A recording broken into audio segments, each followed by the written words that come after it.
the mixed weight topic. I like it though. Okay. We're gonna start it. I love that topic. That's a good one. So anyway, so all right, so let me get the video for that one, because that's what's up, man. Oh, let me find it. I don't know. I be on Facebook all day, so I come across the nuggets. You come across some good stuff. Yeah, this is a good one. I like this one.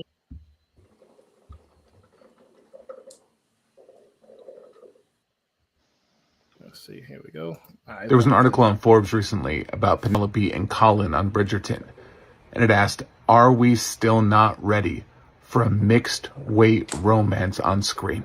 And it was asking that in reference to another article that asked, are we expected to believe that it's plausible that someone that looks like Penelope could woo a prince?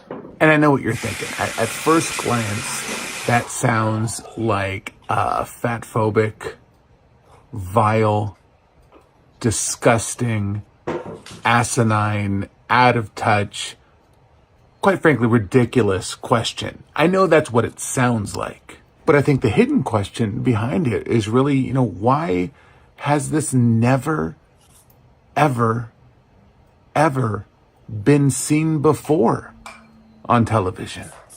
It must be that woke creeping in the TV that you hear about so much, right?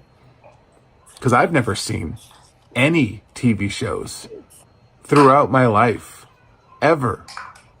Not even one example. I can't even think of any examples from any TV show ever where their weights weren't exactly the same. What a time to be alive, though, right? Progress, right? The very first mixed weight couple on TV ever. There was an article on Forbes recently about Penelope and Colin on Bridgerton. So they're not the very first. They're the very first where the woman is on the bigger side, and it's not the man on the bigger side. Pretty much is the point he was trying to drive. That's okay, because he kind of he was being sarcastic. Oh, okay. He was being sarcastic. Okay, I was like, okay, is he being funny? I'm like, yeah, because the wording is never. I'm like, okay, they obviously exist, but that's crazy. I try to think of something. I have never seen it to where.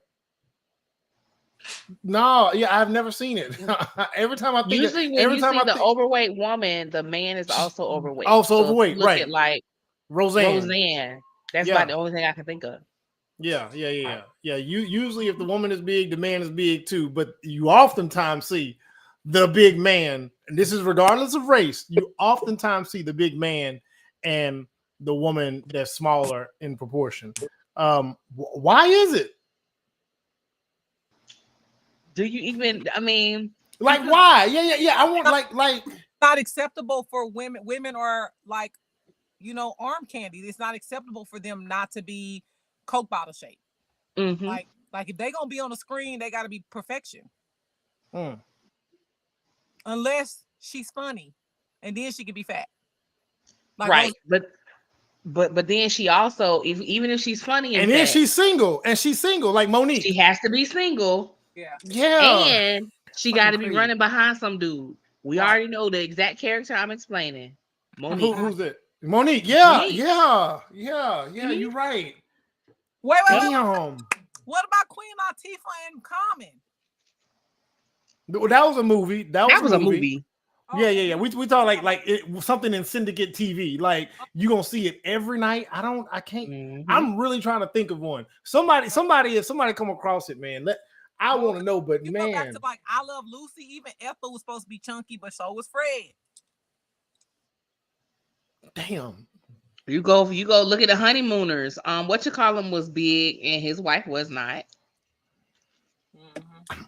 I'm wondering if this is going to be something that is going to change, and are we going to see more of it?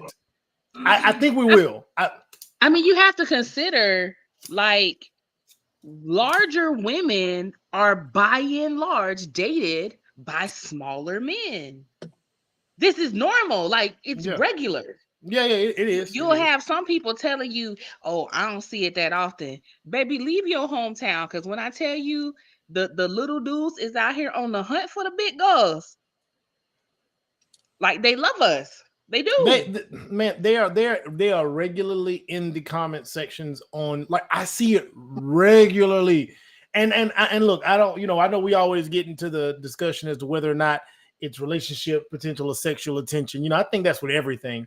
But you definitely see dudes advocating for and seriously talking about that. That's what I want to be. Yeah. So I'm like, it exists in the real world. They just don't want to put it on TV. Right. Why? It's gonna take a while. It's gonna take a while, just like it took a while for like black people to have certain roles. It's just gonna take a while. And but you know what they push? They did push gay. They pushing the gay like a motherfucker. Man, look, I'm so. It's like, why y'all gotta have at least 5 gay characters in every show? Let me tell you. I get it, but y'all doing too much. No, but man, let me tell you. Kid TV show, and it could be so unrelated, but here come the gay couple, and like, who cares?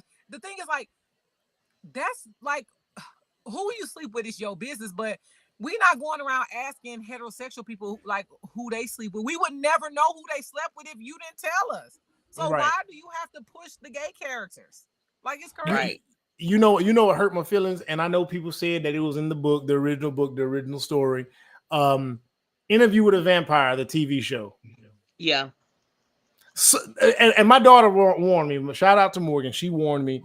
She said, "Daddy, I don't know." She said, "It's a little bit of that. It's a little bit of LGBTQ." I'm like, "No, I'm good," because I think I've seen enough in enough movies and shows to where it wasn't gonna faze me. And then as soon as it gets to the scene, man, it was too much energy. That was too much. Especially that one. And then when he beat him, that I don't know. I didn't get too far. It was the very it was the very first scene where, because they was with the woman, and then the dude had touched him, and then he removed his hand. He's like, "Wait, stop, man! What you doing?" And then next thing you know, they just kicked the woman to the side. And they all over each other. I stopped it right then and there, and I just said, I can't do it. It was too much. If it would have been more subtle, I would have let it slide because I love the story so much. But nothing about that show is subtle. No, I paid for AMC to see it, and it's funny because, like, okay, so when you think of domestic violence, you usually think heterosexual, right? Yeah, but we know the other. There's a tremendous amount of domestic violence between lesbian couples, like a lot. Yeah. So they look at each other as peers. Ain't no difference. Pretty much. But in that show, go further episodes forward, Louis he beats him. Stat beats Louis, and I mean like to a pulp. What? And it was the most disturbing thing for me to watch. Oh my! Because God. I've never seen domestic violence depicted between 2 men before. Wow. And I had to pause the show, like, wow. And he still loved Lestat to death. After that man done took you up in the air and dropped you from 30,000 feet. Wow. After he beat you.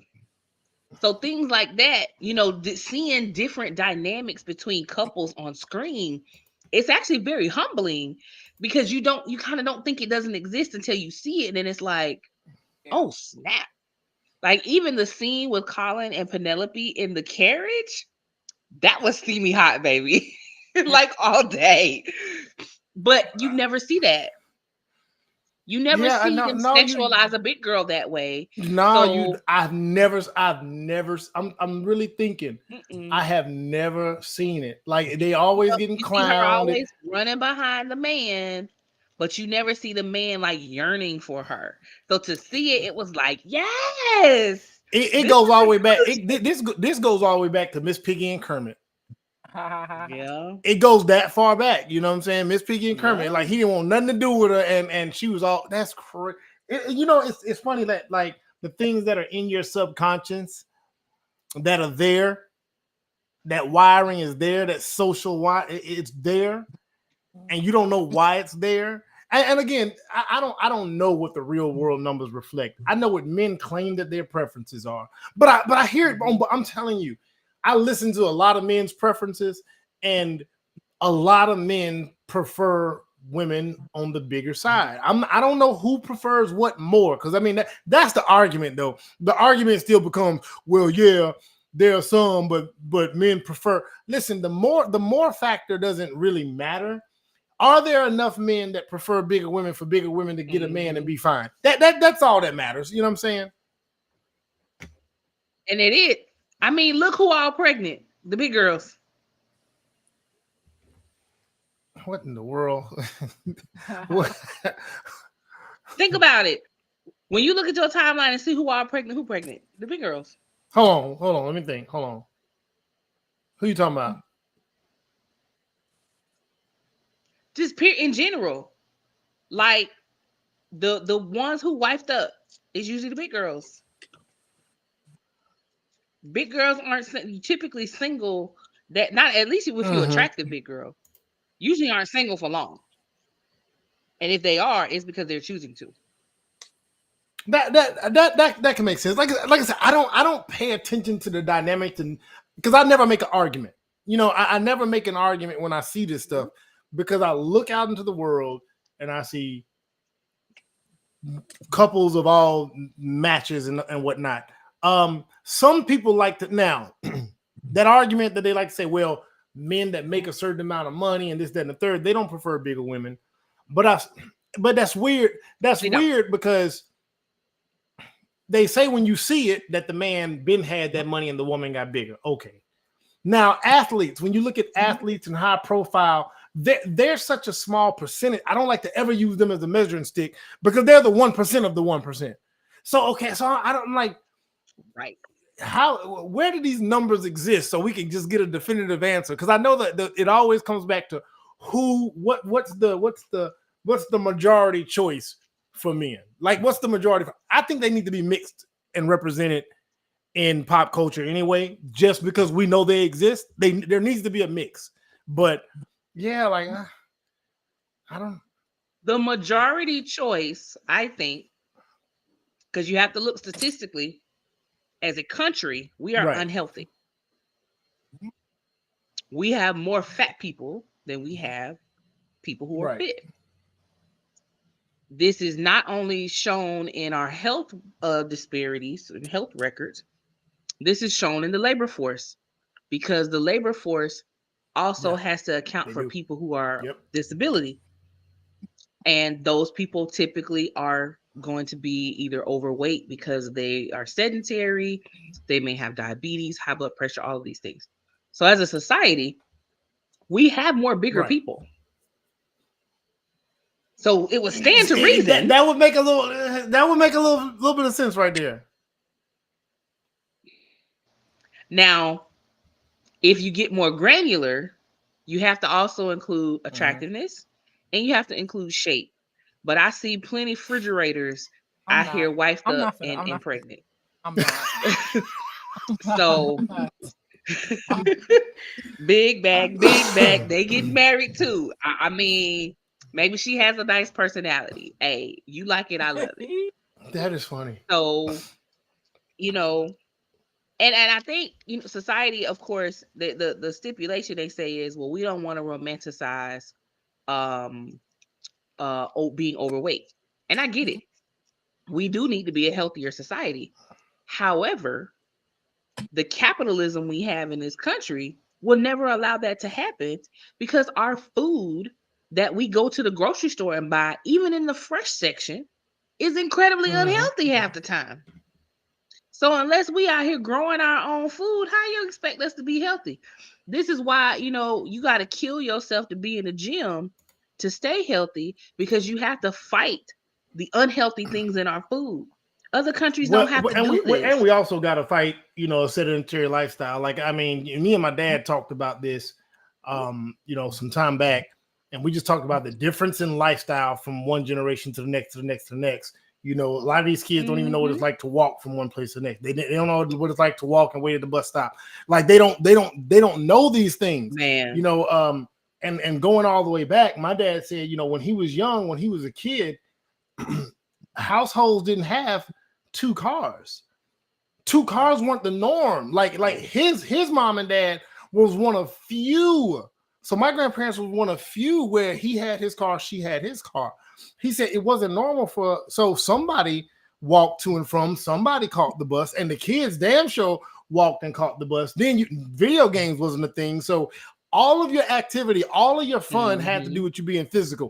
Work was labor for mostly everybody for a very long time. So you had so many things making you physically active to where all of the fats that were in food, your body needed them fats just to make it. You know, even from even from an evolutionary standpoint, we're wired to consume fats because we consume them as a survival mechanism, because your wiring is, I don't know when I'm gonna eat next. So your wiring is to gorge on fats for fat stores. We have not outgrown that evolution. We just have technology now. We can produce what we want when we want, and we live now sedentary life. You don't gotta physically go do nothing to go get your food other than go to the store. And shit, half of y'all is ordering the shit and having it brought to y'all house now. Like you know what I'm saying? Real talk. You know what I'm saying? Real talk. So it's like, damn, like what? Yeah, everything we're doing is changing these outcomes. So I do a grocery order. I like to go to the grocery store way too much. It's literally I've been talked about a lot.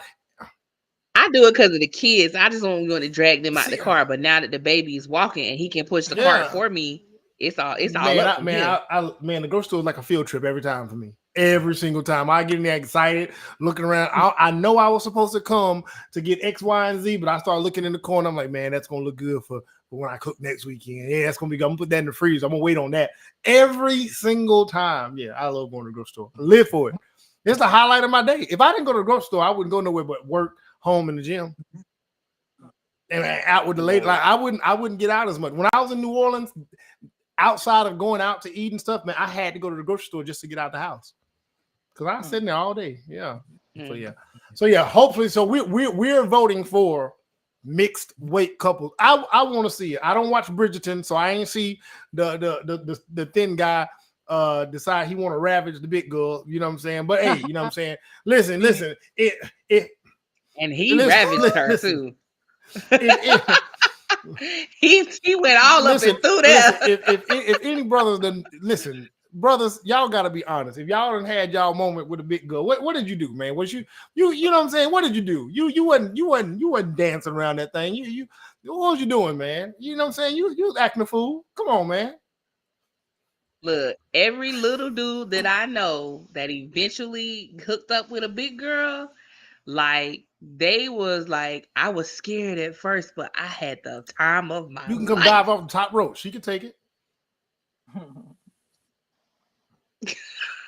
And somebody told me there's exceptional flexibility with them because hey, you got to move stuff around to get to where it get to. So that's what I heard though. I don't know no experience. That's what I heard. She said, "Oh Lord." See, this is what people be sleeping.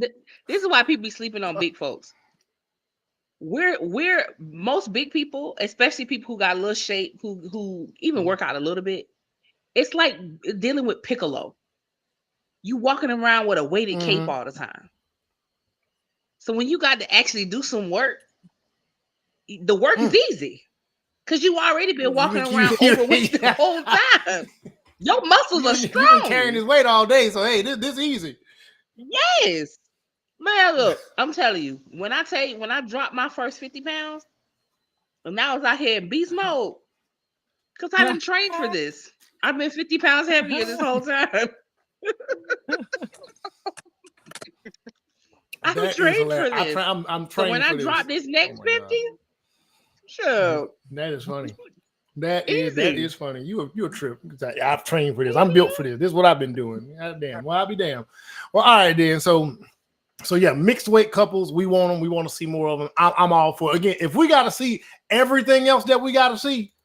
We got to see all the gays. We got to see all the other mixed bags. We got to see all the interracial stuff. Yeah, get some darn mixed weight couples on here. I want to see the big man, the big man with the little woman. I want to see the little woman with the big man, or the little man with the big woman. I want to see all of it. Yeah, I want to see all of it.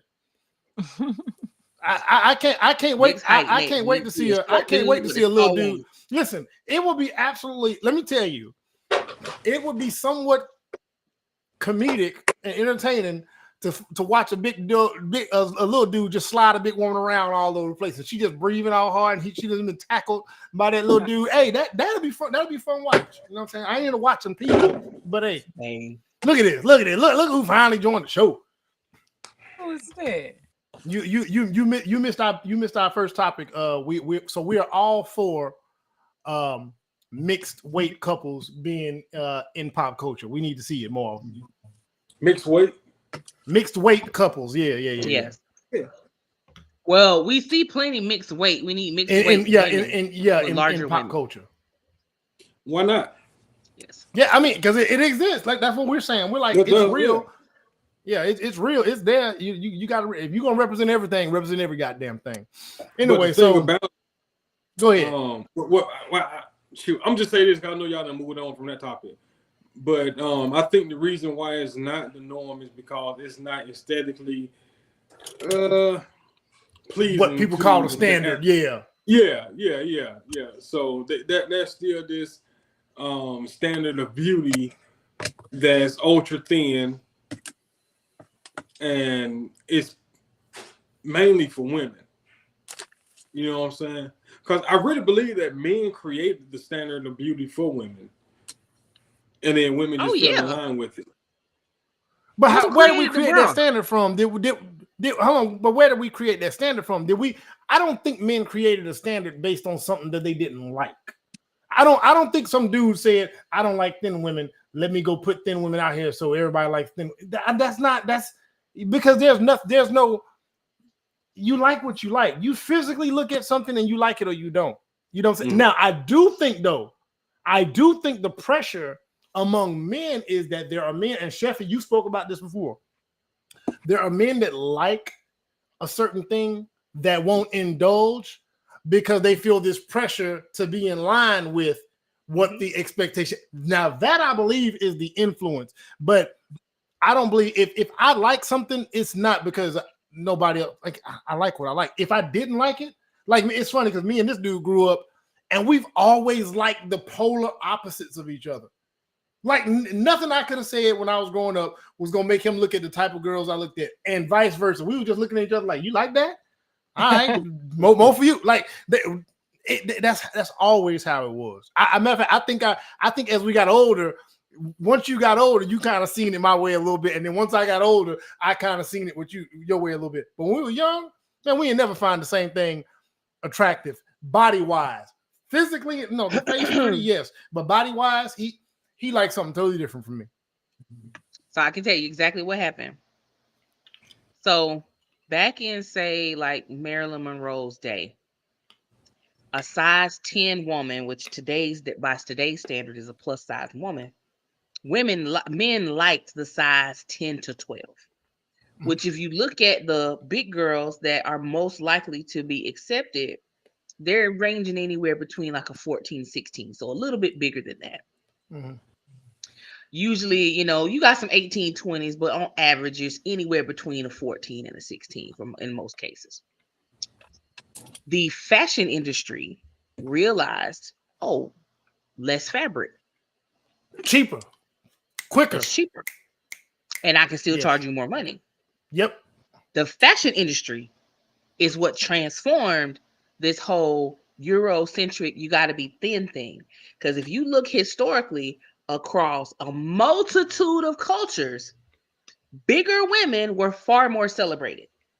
Because to be bigger meant you had money. Mm-hmm. Because you could. That's an African culture, European culture, Asian culture. The fatter folks was the people you wanted to go after. Even in the animal kingdom, the walrus, the biggest walrus is that dude. And men have always industry that changed all of that. And men have always looked at women that curvature, right?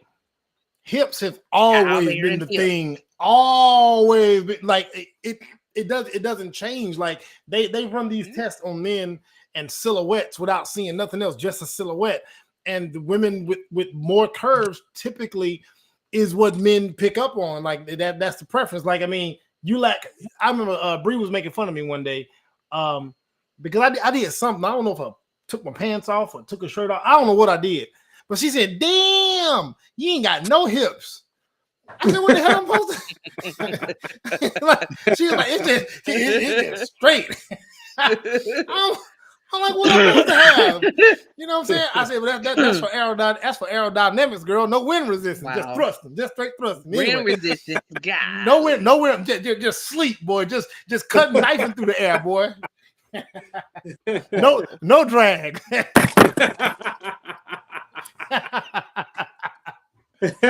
Terrible, dude. Call me a slipstream. Call me a slipstream, boy. Just yeah, slide on. Anyway.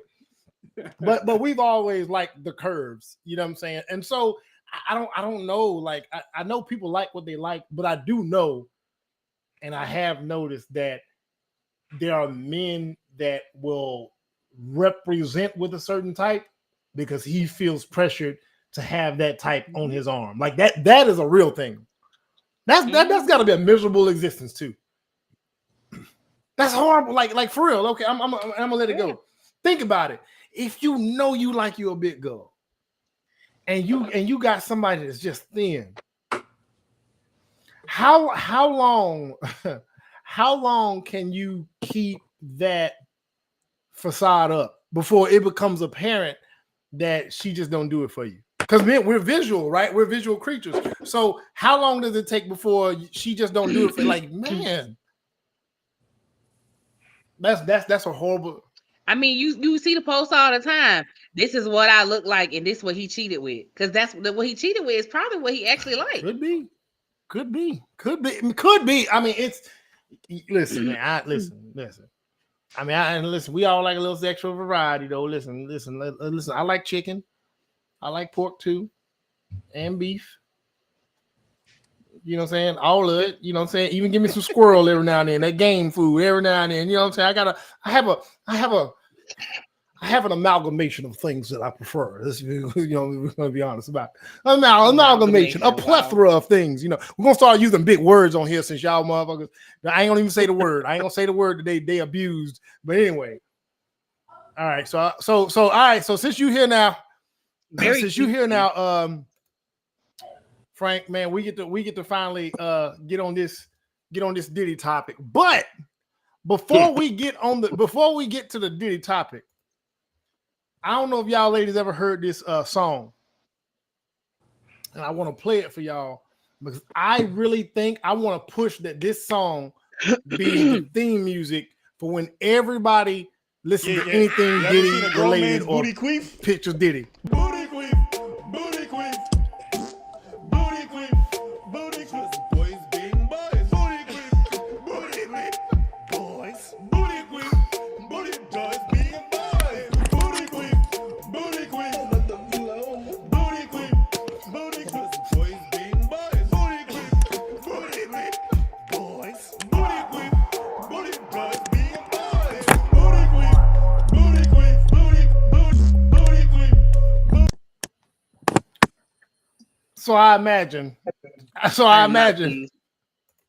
there was a lot of booty queefing going on in them diddler parties. I can only imagine. But Diddy, I'm finna play what they found on the indictment, what they found, and I want to know how slippery of a situation is this nigga in, and when is too much lube. You just say slippery of a situation? Yeah, how slippery of a situation is Diddy in? Yeah, because it's slick, boy. Y'all remember that commercial? Y'all remember the slip and slide commercial?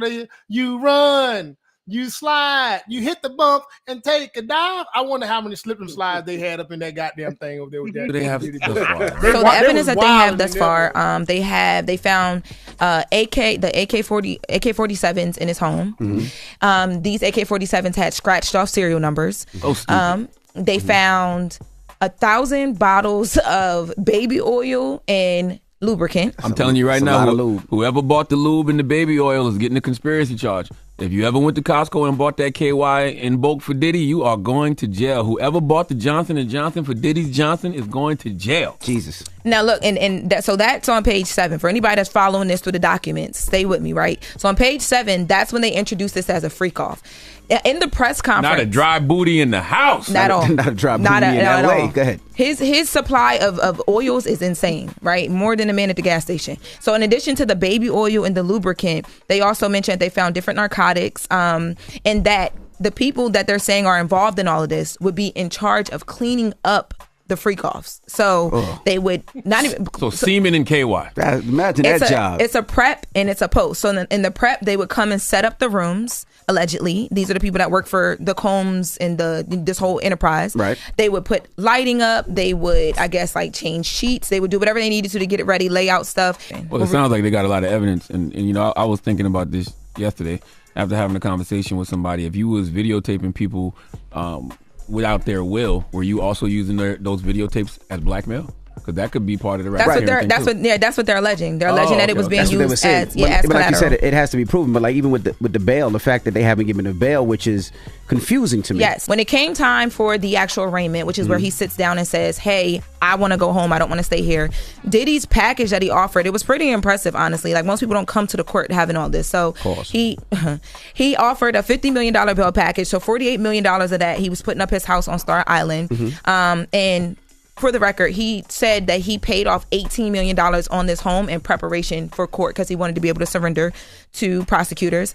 He was going to put up $2 million from his mom's home in Miami. He was willing to limit his travel only to New York for the case, New Jersey, and Florida.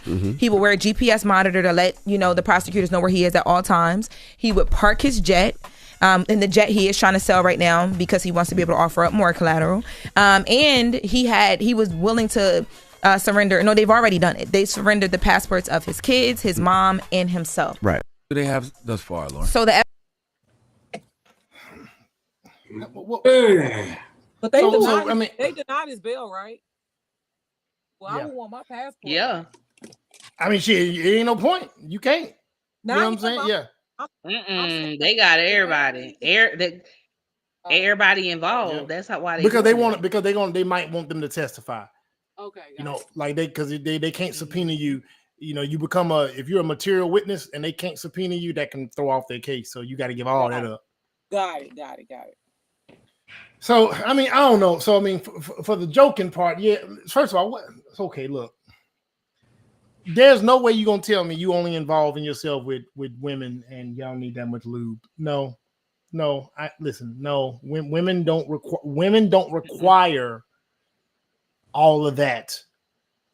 There's regions in which you can explore that might require a little, but you don't need gallons and gallons of the stuff. Let's just be clear. So it's obvious that the diddler then diddled with the dudes and to each their own. But how much lube is too much lube? Like what's too much? Because I mean, like hundreds of bottles. Is that just you done bought bottles over time and didn't get rid of them, or you said I want to make sure there's enough for when we having one of these sex extravaganzas that everybody got some lube? Yeah, I think that's what I'm thinking. Yeah. Man. I mean, you got to think your average sex store doesn't have that much lube. Thank you. But we don't know how big these parties was. These freak offs. They said they went big. On. They said they went. I get that, but if you consider a whole distributor for KY personal lubricant doesn't stock that much. And they have, 100,000 people user base. That's a lot. And then you're mixing lube with narcotics because you need them narcotics because folks gotta, it's a little pain tolerance they need, and so you get you hopped up off the right thing, then you could take a little bit more. So now you mixed in the lube, you got the narcotics in there. Hey, they basically say ain't no excuses for you not to get down. And so you can't be a dude sitting there talking, man, I don't know, man. I ain't never done this before. And they like, all right, cool. You ain't never done it before. What you scared of? Man, I'm just saying, man. It's like as a dude, all you should have to have said is, this ain't how I get down, I'm out. Well, what I'm thinking is he made sure that he had everything in place for when them dudes said they didn't want to get down, he covered all the bases, all the rebuttals. Hey, I ain't never done this before. Well, none of us ever did it before until we did it. It's gonna hurt. No, it ain't, because we got the lube, and then it's gonna slide in easy. But I'm still feel it. No, you ain't gotta worry about feeling that, because then you're gonna have narcotics, man. I don't want to remember this. Don't worry about it. We got a drug that's gonna make your memory lapse. Like, they have all his bases covered to get, you know what I'm saying? Man, everybody walked about that bow leg. Wearing diapers. Everybody gotta wear a diaper for a week. Wow. Man, it's something seriously wrong with that nigga, man. Like, you made all this money over these decades. And nigga, this is what you going down for? Yes.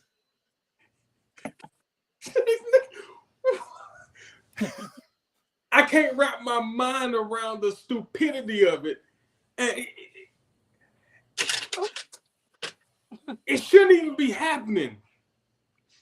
This should not exist in no reality that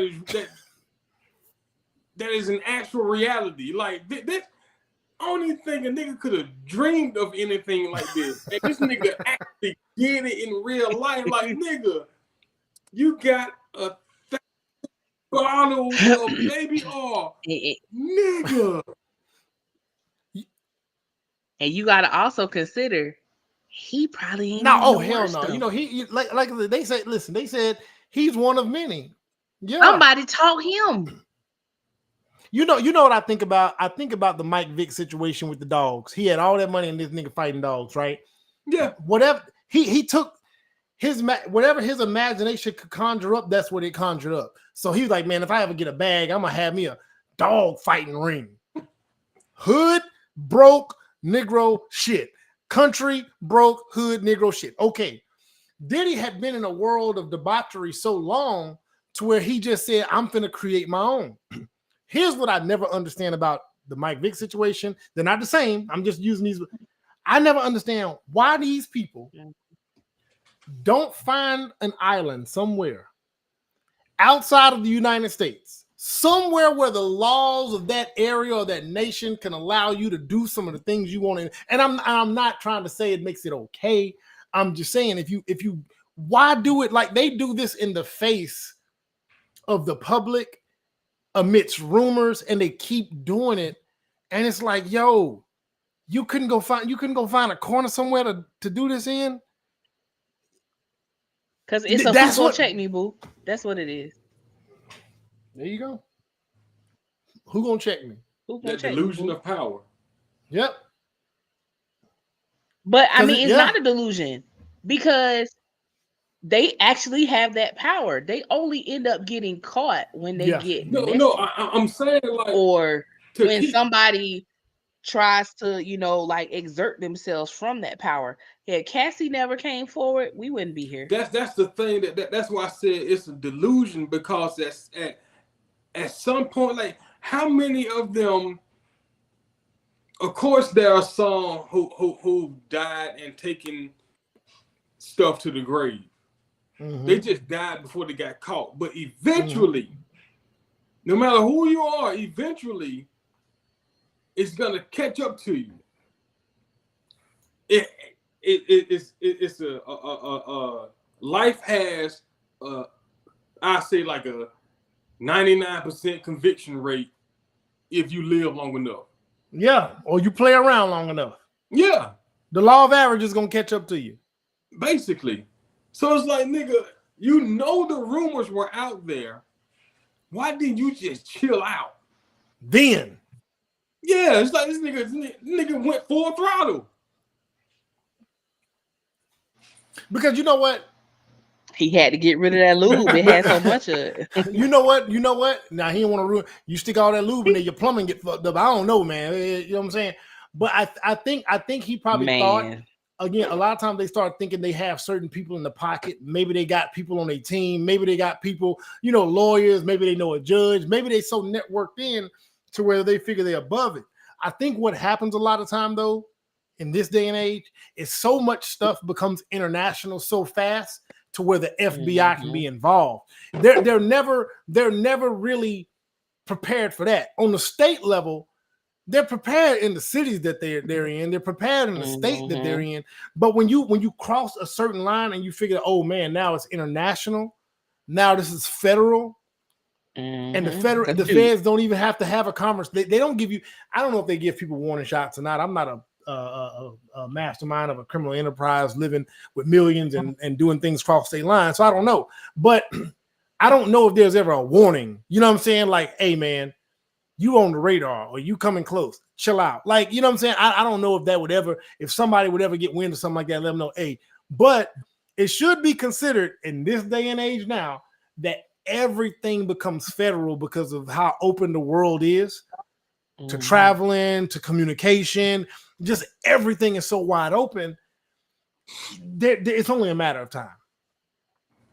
Like somebody made a comment that even just flying a girl from one place to another place and procuring sex and paying for it, at that point you're participating in human trafficking.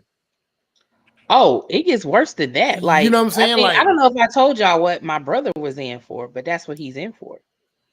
And he went from Newton County to Fulton County. That's crazy. And they considered that trafficking. Dang. How have people not come to the understanding? Look, I'm gonna give people a tip. Escort services have been in business for a very long time. We know what escort services do. Escort service, they exploit one loophole. They will tell you to your face. They will tell you on camera. It's written everywhere. We're not selling sex.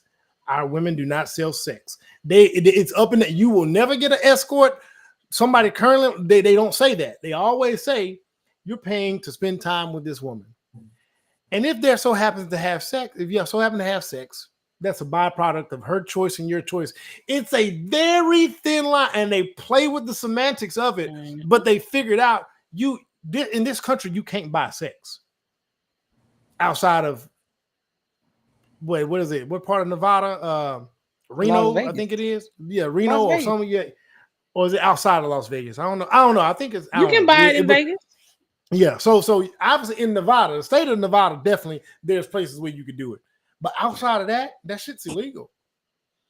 Yep. That begs the question: should prostitution be legal though? Yeah, it should. I think it should be. Legalize it. Mm-hmm. See, that's the thing. Like, people try to legislate morality, which you can't, because everybody don't have the same belief system. So, I'm not an advocate of prostitution, but I'm also not an advocate of forcing my belief on everybody else, because I have the free will to choose what I believe. Everybody else, they have the free will to choose what they believe. Some people believe that it's my body, I can sell it if I want to. Cool. That's what you want to choose. That's what you want to choose to believe. That's what you want to use your right for. It ain't hurting me. I still have my morals intact. I still have my beliefs intact. Teach my children the same morals so they can have that compass, the same compass that I have to get them through life. But you live your life the way you want to live it. Fine. But to put a law on it, it's like, who's it hurting? Honestly. I thought that's what laws were put in place for. It's hurting all the willing participants. But see, they feel like they're saving those that don't want to. So they're trying to save the women that are being trafficked into it or being put in situations that they otherwise wouldn't be. Because let's be honest about it, right? Your average prostitute is not a call girl. It is not like the call girl escort industry is like 1% of it. that glorious lifestyle where you hear these stories about these women that make hundreds of thousands a year because they're these upper echelon call girls and they live in different parts of the world. That's 1%. That's the smallest percentage.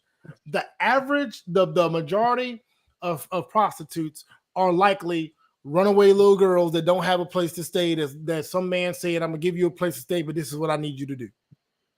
That's the vast majority, or girls that have aged out of the foster care. They 18, they ain't got nowhere to go.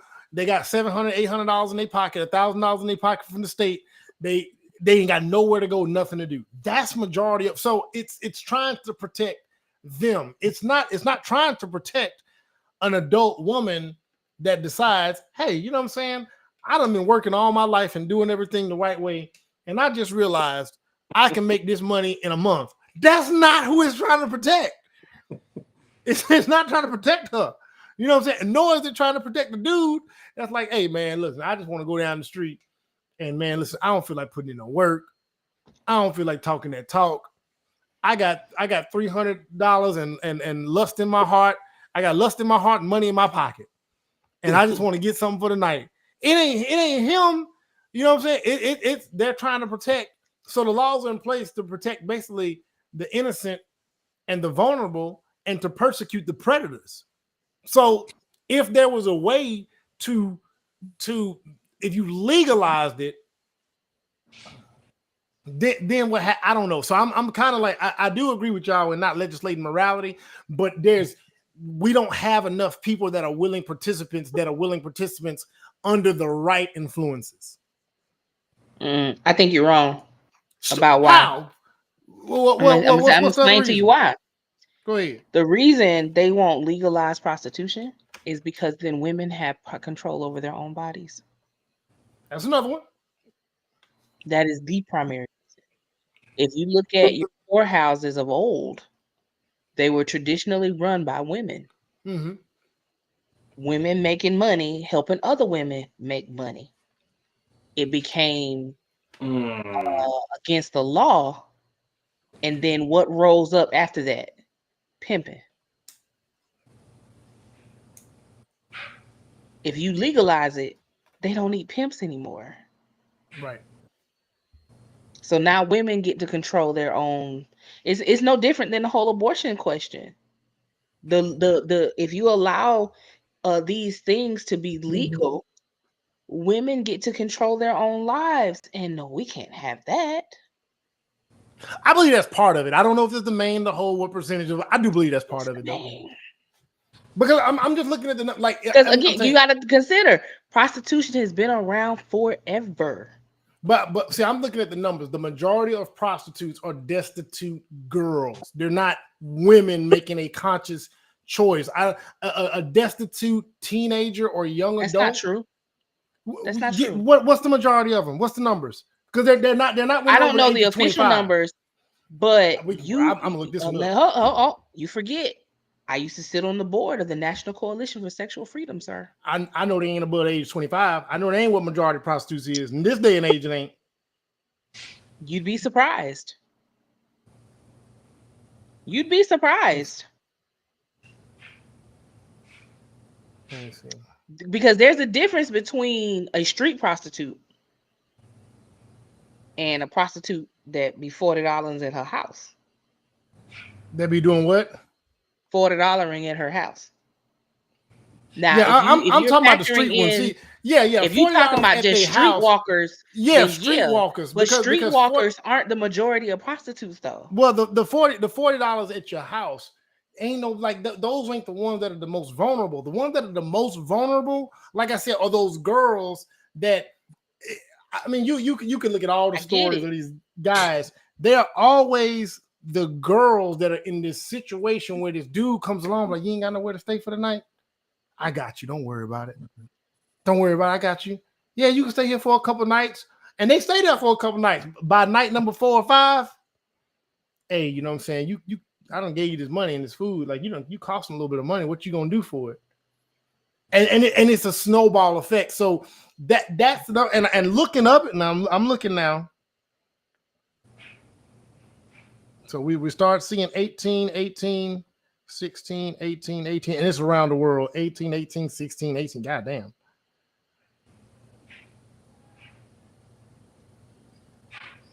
And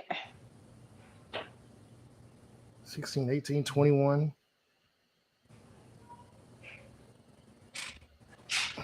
Who is that? Somebody ducked out. Oh, is that Chef? yeah. Yeah, I don't know. I would just like to know, like what is the? I would like to know the numbers on it. I would too, but you also have to factor in it wasn't made illegal for the vulnerable. The vulnerable became vulnerable after it became illegal. No, I believe that. I believe that. So it wasn't made. You know, you gotta, even if you look at prohibition wasn't made illegal. I mean, alcohol wasn't made illegal because of alcoholics. It was made illegal to control people in the money. Oh, easy, yeah. So it's a whole, you know, it's a mixed bag. Like people, oh, prostitution, you know, they have girls out there on the stroll. Yeah, they got girls out there on the stroll primarily because it's illegal. If it was legalized, them girls wouldn't be out there. Yeah. No, I see that part of it. So I mean, so the numbers might not reflect the why. So I mean, so that makes sense. The why is control, but the numbers, it gets out of control when we try to control something. Is what you basically saying.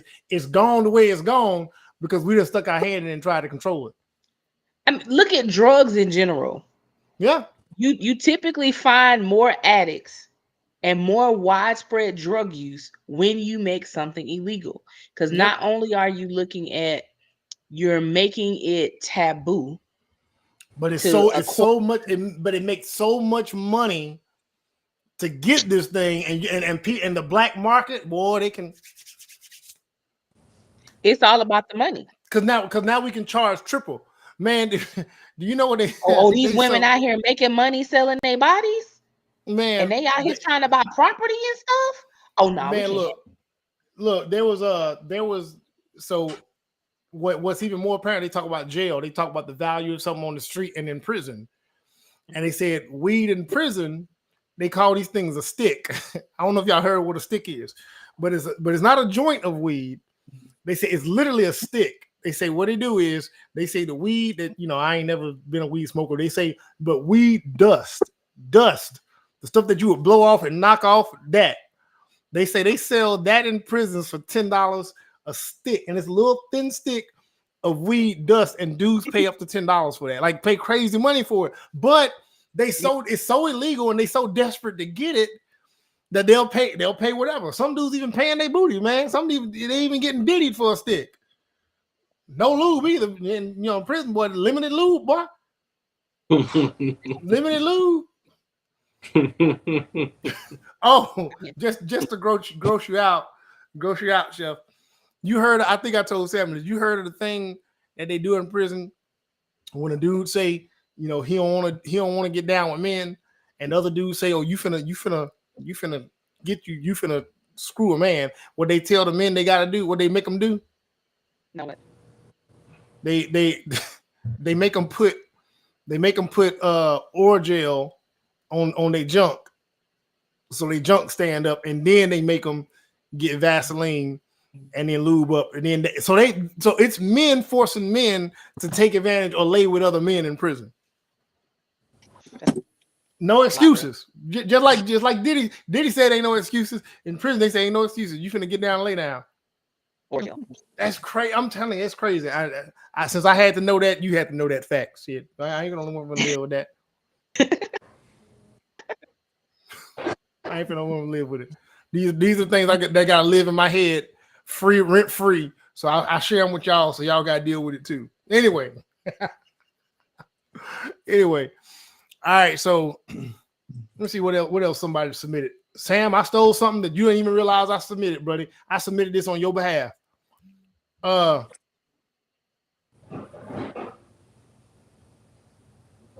on one second.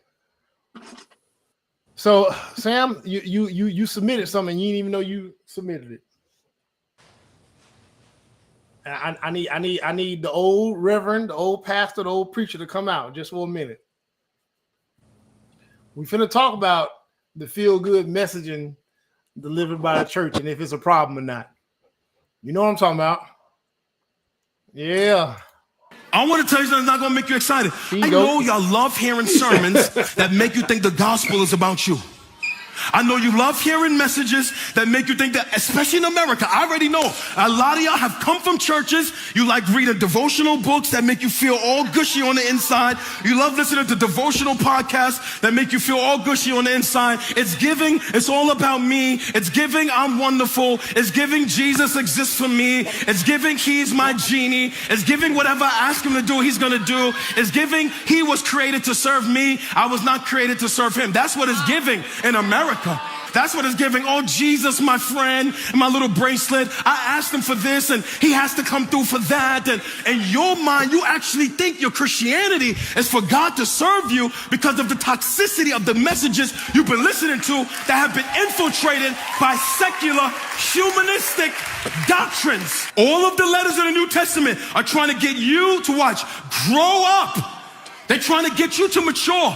The stuff written to husbands is for you to mature. The stuff written to wives is for you to mature. The stuff written to singles is for you to mature. All of it is trying to get you to mature spiritually, mentally, emotionally. All of it is trying to get you to grow up. Watch, because the end goal of Christianity is not that you will be rich and famous and got a bag. The end goal of Christianity is when you die, you will look like the one who saved you. Speak on it, Pastor Sam. He left. Where he go? How he gonna disappear after the message? Hold on, it ran him off. Damn, he ran you a heathen. He ran your heathen ass off. No, I was trying to unmute the mic and might hit the wrong button. I just shared it like an hour ago. Yeah, man. Give me, give me your thoughts, bro. Give me your thoughts on it, bro. What did he even say? Because I my net was acting up, so I didn't even know what he said. He's essentially he's essentially saying that there's this feel-good message in church, and that's why everybody's going to basically get the feel-good message. And everybody's treating God like he's a genie. You know what I'm saying? Like he's gonna deliver all my wishes and all my wants and all my desires, all these favorable outcomes. I got a whole bunch about that. Go ahead, Pastor. So I want Sam to go ahead and jump off the porch on this one, because me and him have had this conversation for years. But go ahead. So it's been almost 10 years since I haven't been a member of a church, largely due to the fact that is the primary message that's given. What God gonna do in front of your haters, how he's gonna elevate you, and how he's gonna do this for you, how he's gonna do that for you, how he's gonna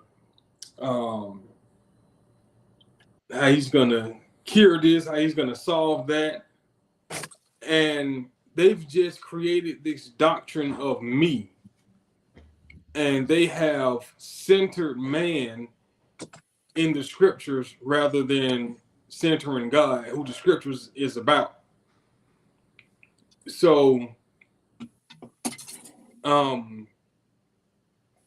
what I like about what he was saying is he's just bringing it back into the original perspective, and even salvation ain't even about us. Salvation is about God's longing to commune with man again, because that fellowship was broken by sin. So when the fellowship was between man and God was broken by sin, man didn't desire to know God at large. So it was God who went after man to reestablish relationship. And you can see that all throughout the Old Testament when he was dealing with Israel. And he used the prophet Hosea to marry Gomer, who was a prostitute, he used that for an illustration of his relationship between him and Israel, with Israel representing Gomer. Mhm. So Eric Gomer, she kept, even though she was married to Hosea, she kept being a prostitute. And he kept going after her, kept going after her, kept going after her. So that's what the overall picture of the Bible or story of the Bible is: God reaching back out to man to establish relationship again due to his love for man. But now in church, the gospel, this false gospel has become what God can do for you lately, not what he's already done for you, which is more than enough, more than what we even deserve. He's already done. But that message isn't as palatable as he's gonna make your he's gonna prepare a table before your enemies. You know what I'm saying? Yeah. Make a table for you in the presence of your enemies. He's gonna make your enemies your footstool. That type of stuff is what people want to hear because it feeds their it feeds their own desire for vengeance. So it's telling them, "Oh, God, go get them." When we're supposed to pray for our enemies, not desire get back. You know what I'm saying? So I'm actually thinking about going. I just found out that his church is here in Atlanta. So you gonna pull up? Wait, you gonna pull up? Yeah. The heathen is gonna get back into the church. God dang! Look at this guy. Look at this guy. You know what, man? Sometimes it just takes time for stuff because I remember like you going through with that and ministering, and I remember my dad talking about stuff. Sometimes it takes time for stuff to catch up. Because I remember when I would ask people straight up, and I've done this. I'm like, dang, why does minister need all that? Why does TD Cakes need all that? Why does Bishop Long need why do they need all the stuff? Like, why do they need all that? And the thing that people would say to me is, well, what the man of God, the woman of God, they supposed to be Pope? No, what? And then I would ask, well, why do they got to be kicking it with celebrities? And why do they got to do this? Because they trying to show you that even with God, you can still get the same things. I'm like, why is that even the focus? You know what I'm saying? And it wasn't that wasn't a Christian criticism. That was a criticism of the people that was supposed to be representing it. I think people took it as a Christian criticism when I would ask those questions. So yeah, man, hopefully guys like this and the message that they putting out, hopefully that becomes, I'd rather them be in a suit than in a hoodie, straight up. You know what I'm saying? Like but hey, I'm old. Get off my lawn, stay out my yard. You know what I'm saying? Get off my grass. I'm old. You know what I'm saying? I'd rather see the brother in a suit. But hey, however you gotta do it. It might be a Wednesday night. It might be something I don't know what they got going on. But Chef, go ahead and give me your thoughts on it. If you consider church in general, church is designed to make you feel good about being judged by people. Because if you look at your average church, and I ain't talking about mega churches, I'm talking about, a little 300-400 church person church, you got a whole bunch of people in there that sit around judging other people. So you have a pastor who will then preach about that judgment in a way to make you think being judged is the right thing to do. So you then become part of the dogma and join in on all the judgment. It's like a gigantic groupthink session. How many people can we get to misinterpret the Bible and think the way we want them to think? You'll have whole groups of people who, like, what's her face recently? Oh God, what's that child name? She went Muslim recently. Oh, I know who you're talking about. Light skinned chick that was spazzing out. Yes, yes. So, and this is not necessarily a dig on religion so much as it's how people practice religion. Because she finally shows up in a hijab, everybody coming for her. You just had your booty out last week, blah blah blah blah blah. But again, all these people just sitting around judging. And there'll become a time when she will do the same thing to somebody else. A sister made a post about it, and she was like, I know plenty Muslim women that'll have a hijab on and be butt naked. Does that make her less Muslim? No, it doesn't. No different than the person in church who's saying, oh, well, how he gonna come up in here in a hoodie thinking he preaching? Sister girl, you sleeping with the deaconess's husband. Hush. Your sin ain't no better than his. It's just different. Yep. So you find that a lot in churches where people end up congregating together just to be negative to each other. And it's just weird to me. It's one reason I stopped going to church. My relationship with God is solid. I don't need this building because where two or more are gathered in the midst, so he shall be. And that two or more could just be me. Well, see, that's why we need to start a church. Well, we know the scripture around here. I'm a preacher's kid, so I know the scripture. I know the Bible backwards and forwards. The King James version, not these all new versions they got. Yeah. But so I think a lot of people go to church for the wrong reasons because they're like, well, I need to solidify my relationship with God.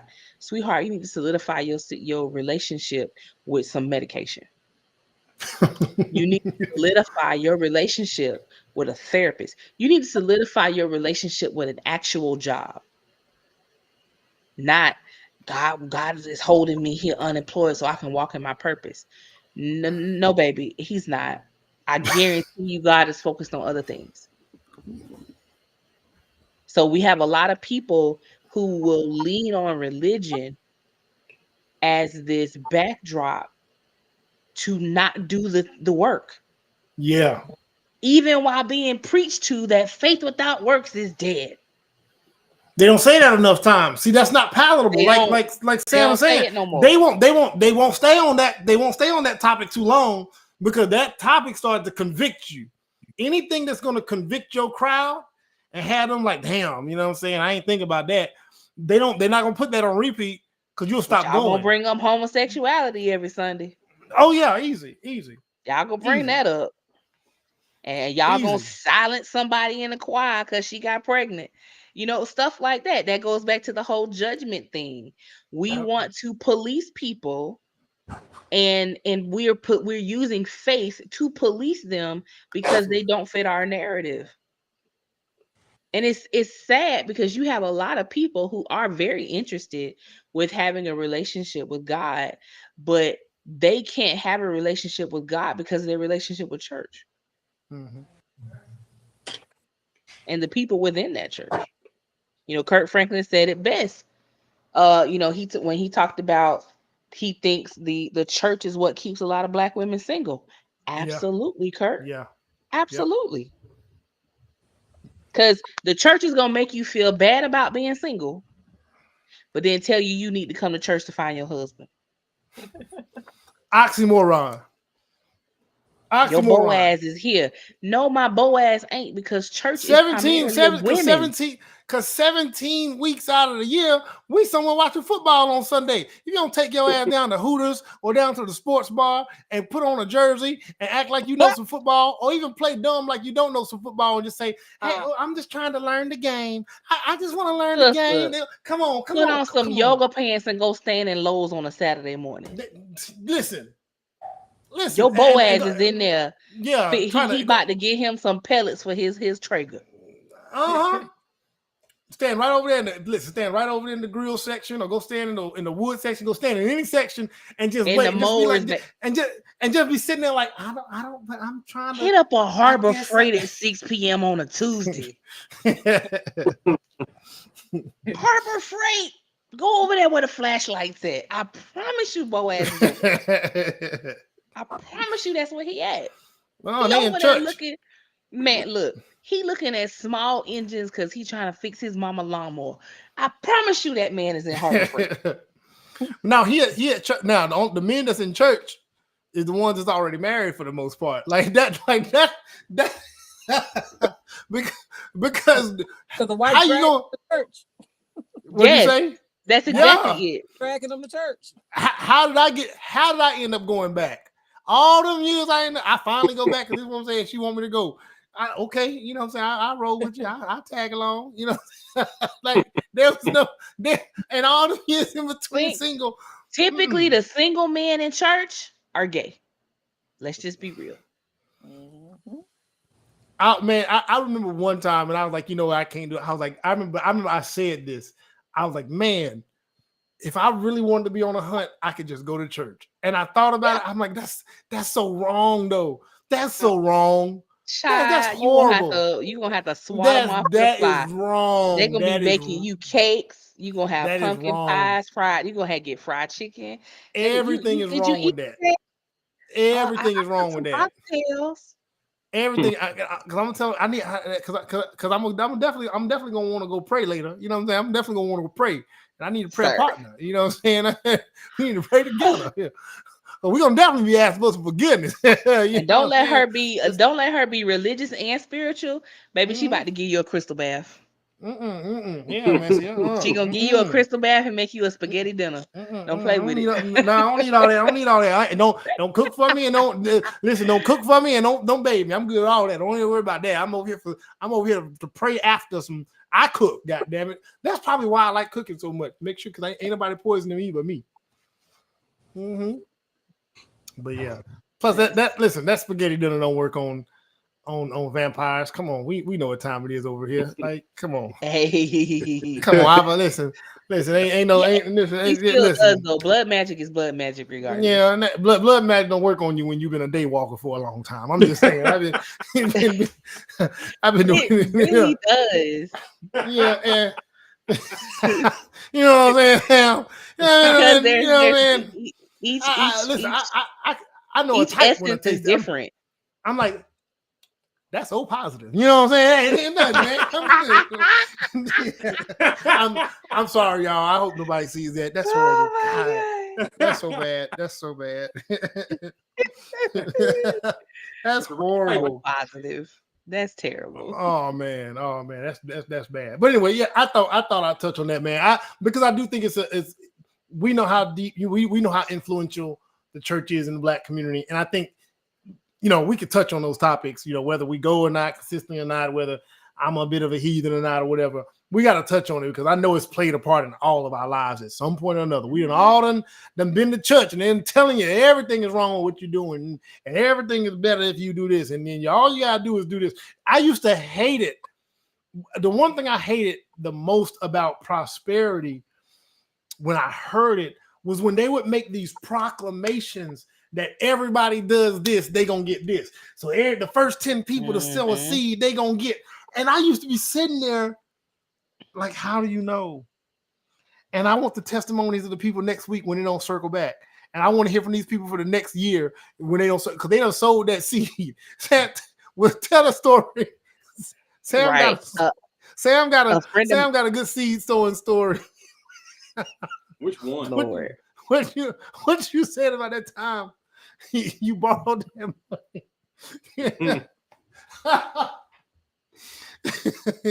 Tell us seed sowing story.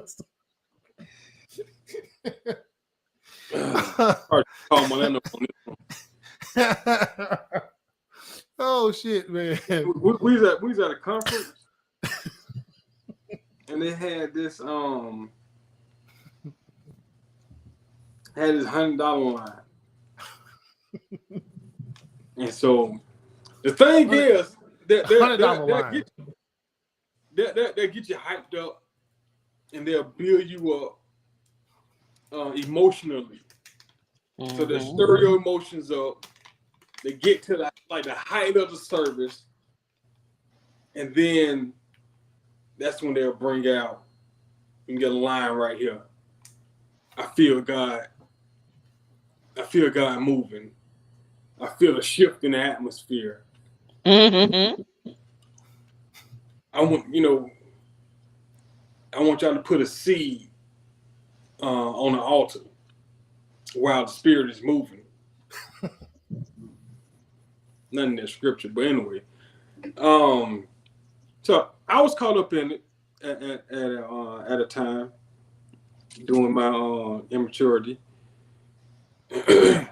and desperation, because I was promised that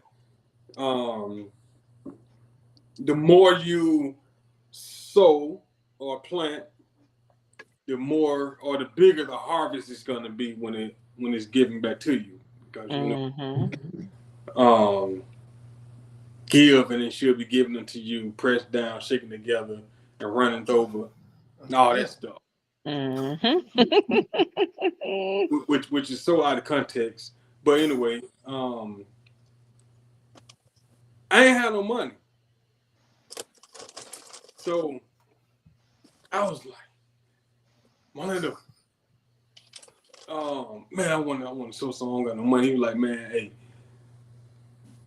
I'll let you hold it.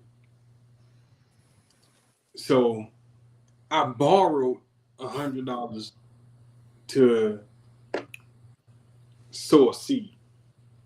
So both of our retarded butts walked out to the ATM that was outside the conference room.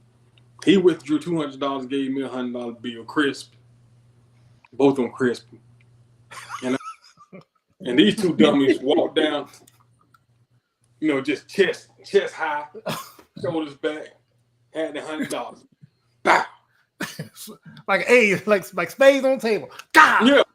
Just did it ever return? I have no idea. I have no idea if they ever returned. But that's the and I'm glad you brought that up, Manuel, because my final point on that, the dangers of prosperity preaching are those blanket promises. Yeah. People take it to heart because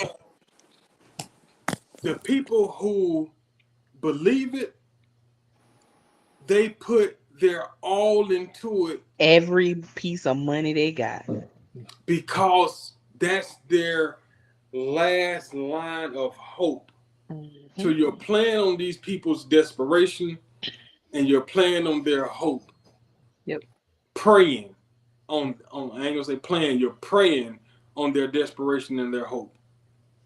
The reason why, I think a big reason why so many people are walking away is because those promises were unfulfilled. Your mama still died of cancer. You were still evicted from your home.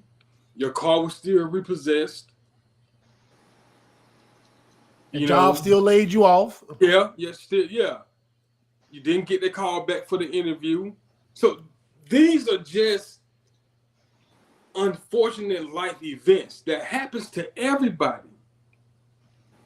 But because we've been we've been made to feel so centered, when life happens to us, we believe either we're being punished or God ain't real. Right. You know what I mean? So both of those are enough to make you say, you know what, forget it. It ain't real. None of this is real. Because everything that I was told didn't bear any fruit. I didn't see any of it. I didn't see no results. And the biggest fallacy that is taught is that once you come into Christ, all your problems are gonna magically go away. And the dumbest thing about prosperity preaching is God wants you to be he wants you to be blessed. And what is being blessed is being materialistically well off. He wants you to be healthy. He wants you to it's the will of God for you. It's not. When Jesus said that it is harder for, I mean, it's easier for a camel to fit through the eye of a needle than it is for a rich man to go to heaven. You know what I'm saying? Like, they put so much emphasis on material things when God don't care about material things. He cares about the heart. That's his primary concern, and his objective is capturing your heart. And once he has your heart, whatever comes your way, you face it with the hope of him seeing you through, which strengthens your faith in him. So when you're telling these people that he wants you to have all these things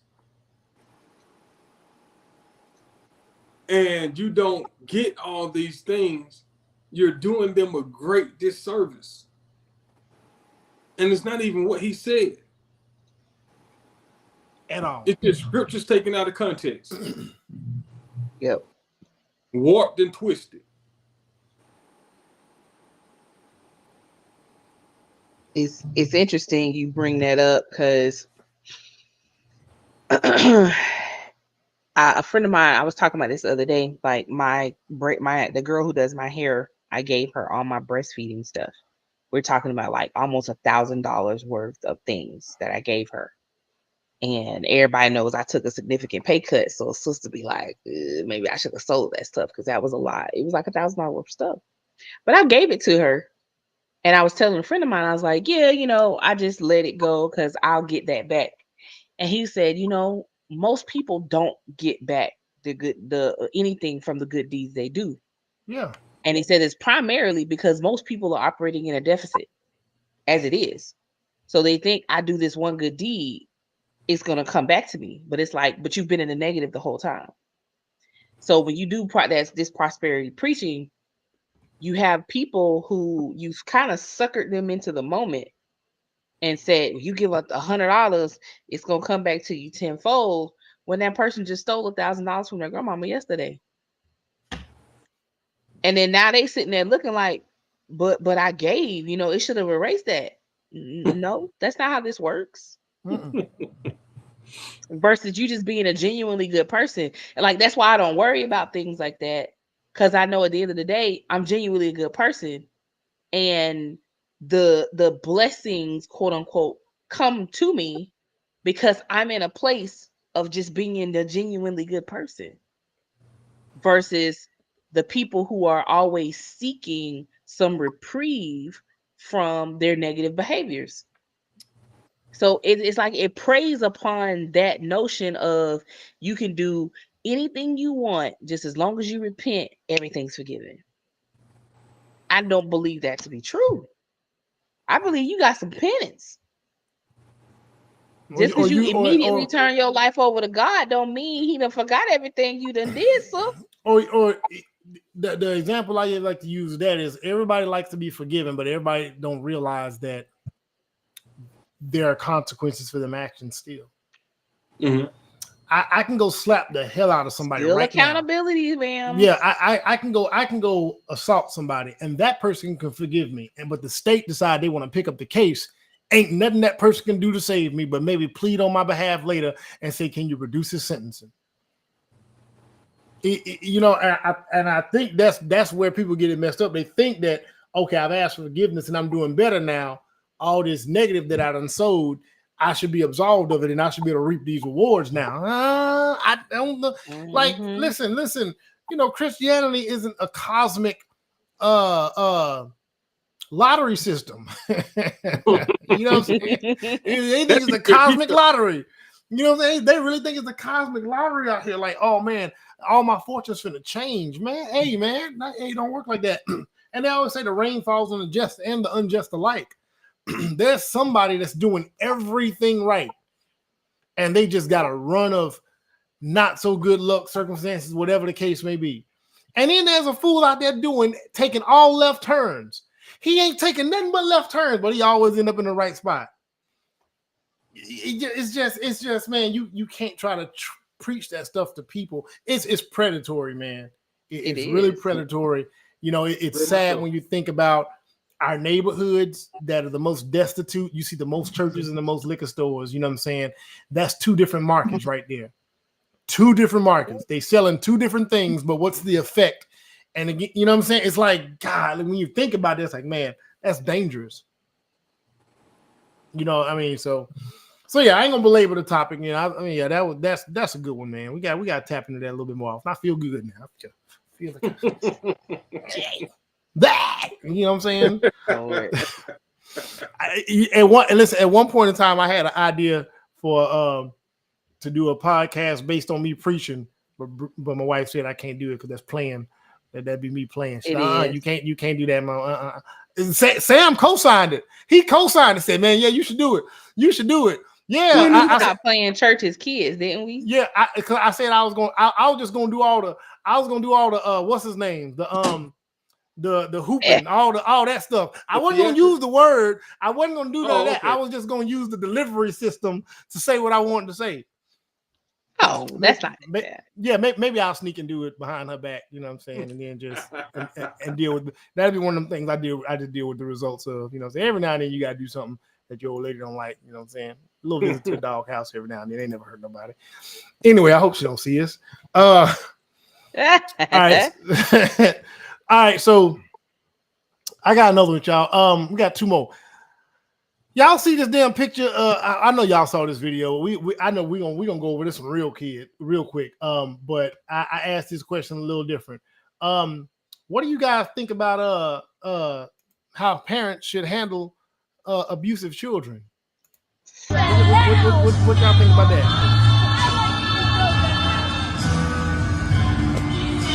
Why you bring this one right off the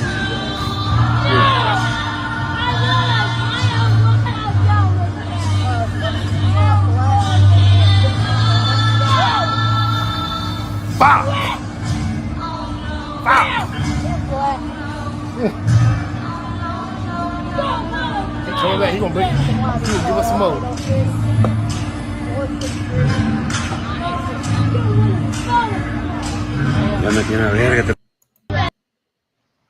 Man, listen.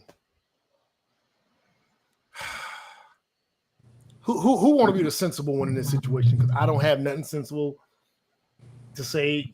You know what, Chef? You could be the sociologist. Use your sociology. You can't be Mama Chef right now. You got to be the sociologist. You gotta express some empathy. Talk about therapy.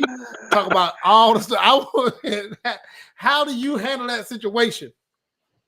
So he is probably about age 9, 10, 11, somewhere in there, which means he's probably at the beginnings of puberty. And the presence of significant testosterone leads to aggression. Mm-hmm. So he's probably navigating some aggression issues, and she's disconnecting instead of dealing with it. So it's an unfortunate situation because he probably also has some impulse control issues as well.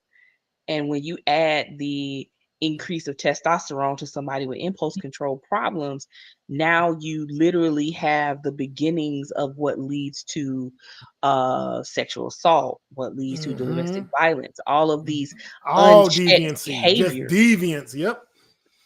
And it is not necessarily indicative that the person is deviant so much as the chemical imbalance leads them to deviant behaviors. And if you don't have the counterbalance of that through socialization in the home, then now that's just festering.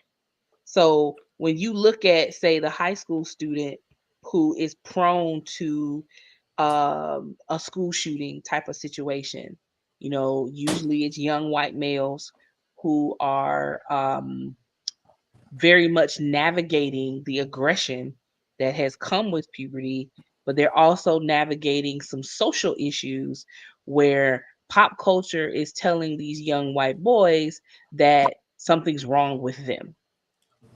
And because their parents have not navigated the tough conversations of race and gender and all of these things, now it settles on them that they think it's their fault. So here you end up in a situation where you have a young man who probably could just need some guidance and some other way to navigate his outlet, but because his mama done checked out, he checking in hard. Mm-hmm. So it's, as a parent, if my child it ain't happening. It ain't happening. It's not happening. When Adonis slapped me once, I slapped him back. He was 7 months old. We ain't had no problem since. I remember when my son Trevor was 3, he kicked my grandmama. She kicked him back. Ain't had no more problems out of that since. That boy's 20 years old now. So, it really has to be a counterbalance of that behavior, because I think as parents, as adults, we're forgetting that, number one, there's no parenting manual. There's no right way there's some significant wrongs, but there's no one right way to raise a no child. by the book way to do it. Yeah. Right. Because each child is different in their personality. They're also different in how they handle life situations. But then you add on top of that chemical imbalances that a lot of parents don't take the time to even understand, and won't even look back at, when I was that age, I remember blah, blah, blah. Because it's the do as I say, not as I do, because I'm an adult and you're a child, stay in a child's place. Yes, a child should stay in a child's place, but that doesn't make that child less human.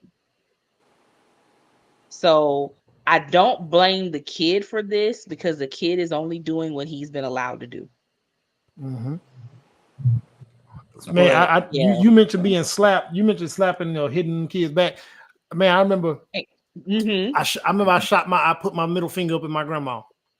Oh, it was funny. She didn't go crazy. She just, she was disappointed, upset. She told my dad. My dad came and cooled customer, sat down, said, "Hey, you put a finger up at my mama." I'm like, "Shit, yeah."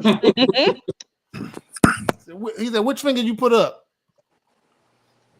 And I'm like, "Hold it up there. Leave that finger on. Leave it up there." And that booger bit my finger. He put his big teeth, his smoky smelling mouth, and bit my finger. He get a good bite too. It wasn't a little, it was a bite, man. I never stuck a finger up at another adult in my life. Ever. I love it. Shit, boy.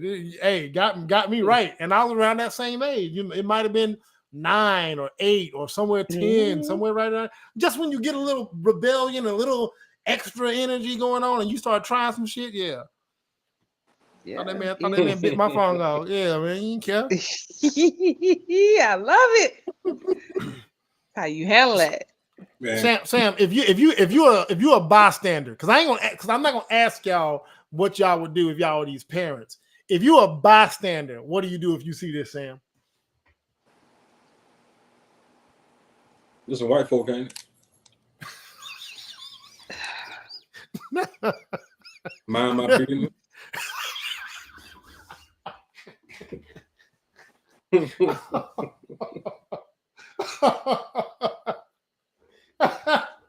don't got nothing. I don't got nothing to do with the community. white profile. Well, goddamn. So okay, if they was black and you saw it, you ain't shit. He said, it reminded me of that little thing, that Key and Peele thing. I think it was when the little white girl on the elevator opened, and the black man standing there, and they were like, "What do we do?" Like, you don't know what to do in that situation. Mm-hmm. Oh shit! It's So if that's a black dynamic, it's two black, black kid and black mom. What do you do in that situation as a bystander? It depends on how I'm feeling in the moment. Okay. If I feel like putting a cape on, I'll walk over there, introduce myself, and try probably get in between him and his mama, and stoop down to his level and talk to him, full on eye contact, because I would just assume that there's no testosterone consistently present in his life. And I know kids like that responds in a completely different way to a bigger version of themselves. You know what I mean? Mm-hmm. So, like I said, depending on how I feel in the moment, if I'm feeling like super village dad, then I'll just sit in between them, try to talk to the kid. I wouldn't scold him because I don't know the kid like that. So, I talk to him calmly but stern at the same time, and let him know that ain't cool. And then probably talk to the mom a little bit more and try to get an understanding of why she's allowing it. And then just leave him alone after that. But how I would imagine it going, on average, she'll probably tell me ain't none of my business, because she might feel like I'm calling her out on her parenting. I'm trying to correct her, or I'm calling her a bad mom. You know what I'm saying? So I would assume that. Well, I would imagine that she would become defensive for anybody even stepping in. Mm-hmm. Or embarrassed. She's gonna be embarrassed, so she's gonna respond defensively. Exactly.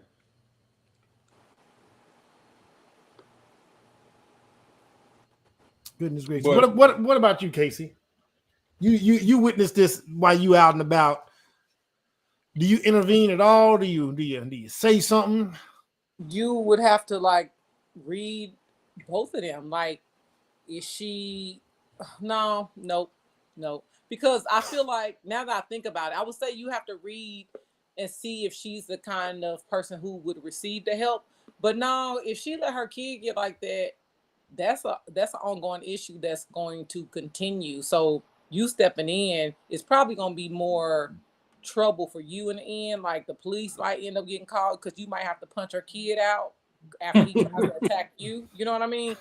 So I think if it's that far gone, no. Like, where is her family? Where her friends? She know that boy, that ain't the first time he done it. Why you there by yourself with him? And why you on your phone? Like, no.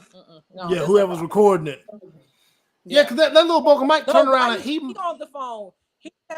Yeah, she's on her phone. No, she's on the phone. The mom's on the phone. Yeah, she's on the phone, and her kid is having a meltdown. Like,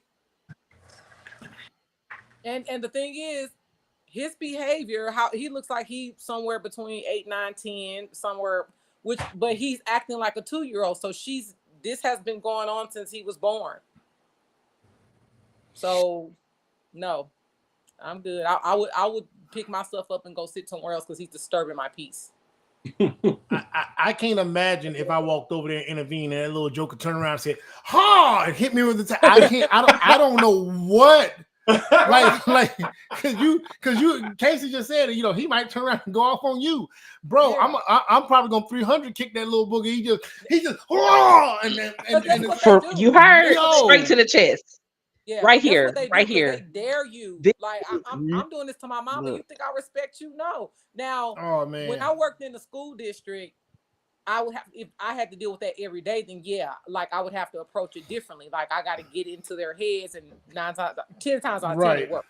Like half them kids that was on meds didn't need meds. Like once I talked to them and got in their head, they didn't need the meds. They was fine. They act fine when they listen to who they want to listen to. Mm-hmm. Yeah.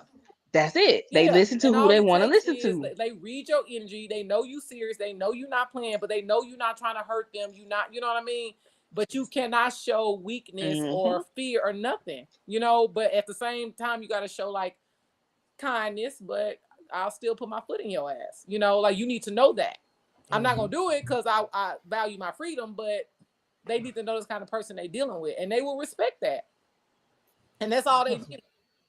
And that's the difference between the respect that people get now. Like people like, well, why these teachers can't control the students?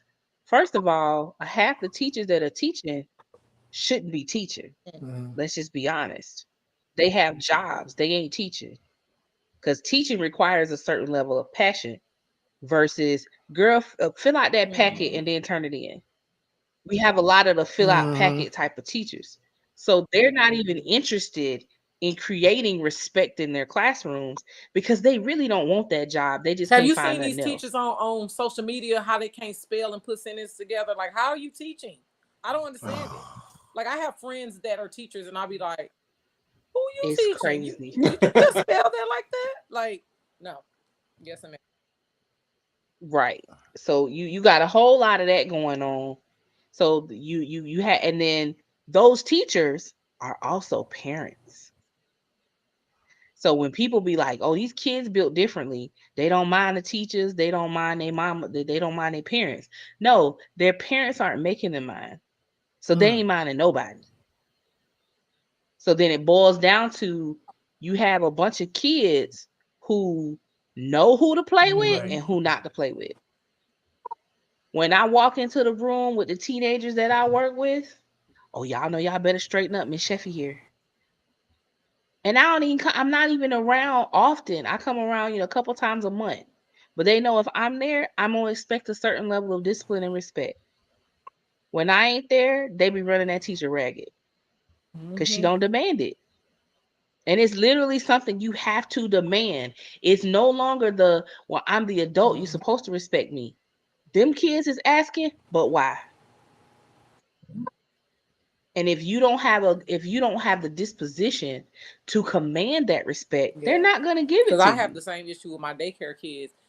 The parents be like, I need you at my house, because they don't listen to their parents. And I would tell them, like, get over here, hold your mama's hand, get out this, you know what I mean? But they don't listen to me. They don't act.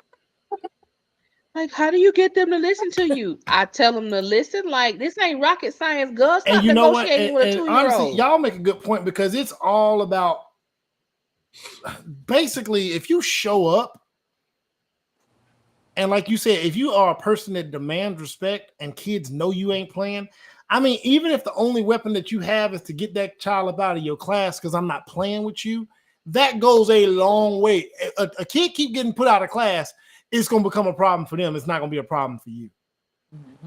So yeah, that's another really good point too. But why is she on that phone? Her son is basically like ain't even put the phone down. And we've all she checking out. She checking out because she don't know what to do, and it's hard because for some parents, they think if I tell my child what to do, they should just do it because I said so. But they're not relating the leadership part that is necessary in that, which is the why.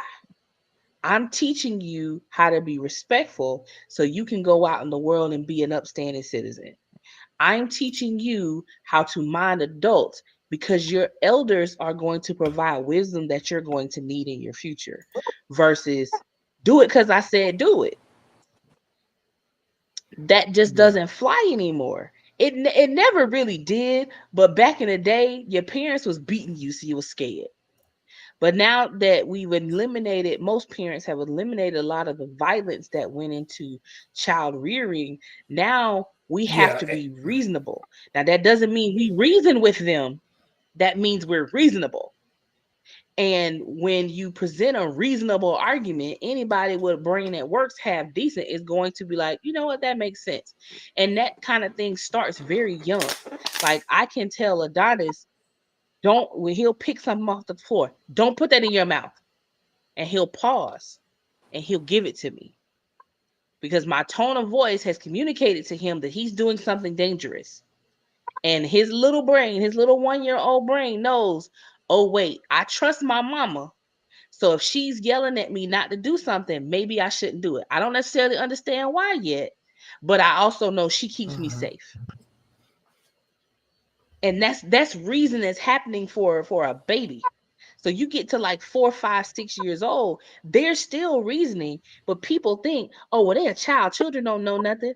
Yes, they do. They know that's when they're the plenty. most observant, and it's fun. And even Man. using those young ages and those natural responses, when they get to around that kid's age and teenagers, they're looking at your behavior as a parent and deciding whether or not they respect what it is you're talking about anyway, right? And Because do you mean what you say? Are you gonna stand on your word?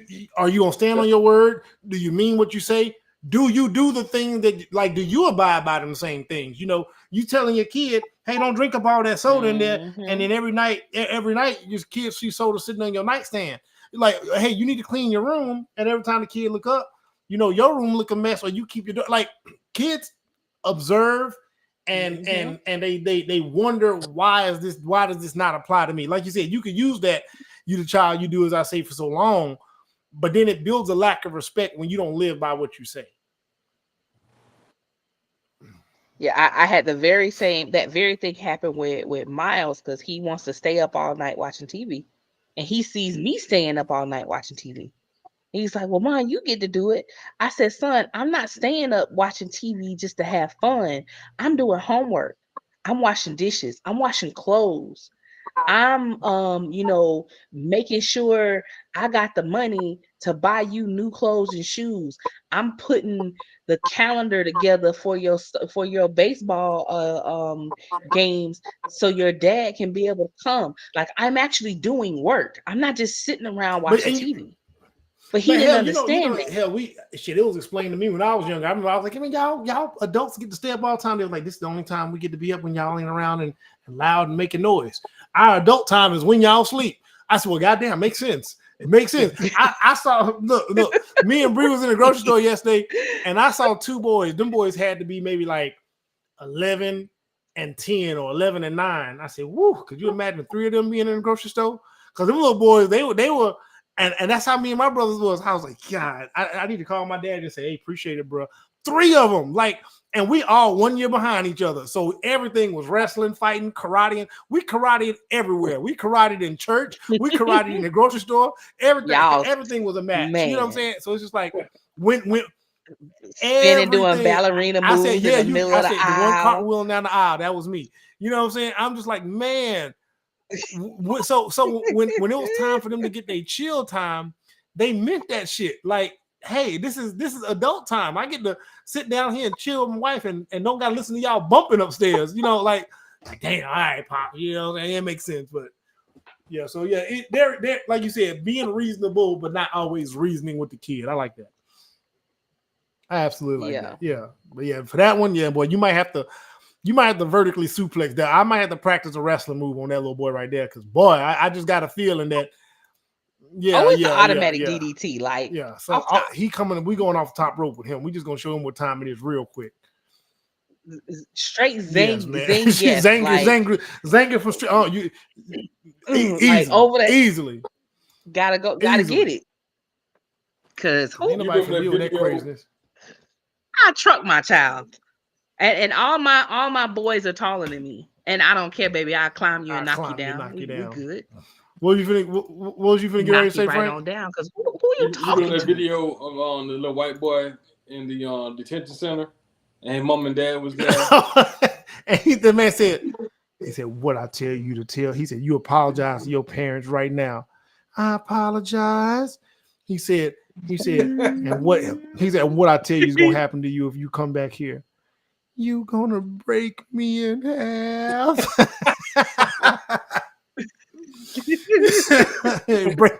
Like, the way that kid really believed that he would get broken into two separate pieces. I'm like, look, got the point across. Then that's all that means.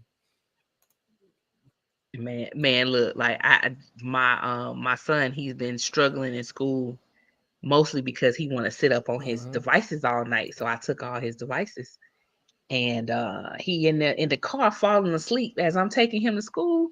I said, "Oh, we need to be woke up." So I pulled into the parking lot of the school. Jumping jacks. Get your blood flowing.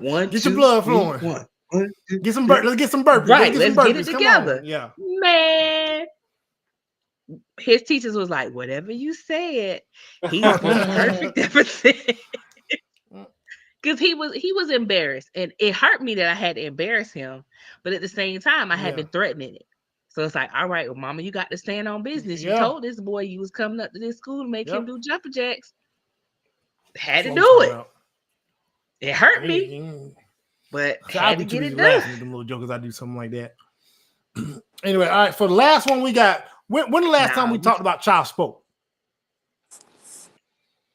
Good old child support. Good old child support. So I'm gonna play a video, but I got a good question for this one. But I'm gonna play this video first. Why, Daddy? Talk to your mama. Talk to your mama. Don't talk to me.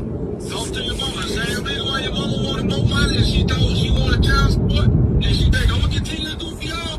Nah, that shit dead. Talk to your mama. Don't call me for nothing. Y'all don't even have to call me no more. Talk to your mama. Not me. Deal with your mama. Now call your mama and talk to your mama about it. Ask her why she did what she did. And that'll explain why I did what I did. Now, I will not be coming to get y'all no more. Yes, I am home. I'm not coming to get y'all no more. Talk to your mama. She don't care about how y'all feel, so she don't care about the kid that's home. So that shit. I'm not coming no more.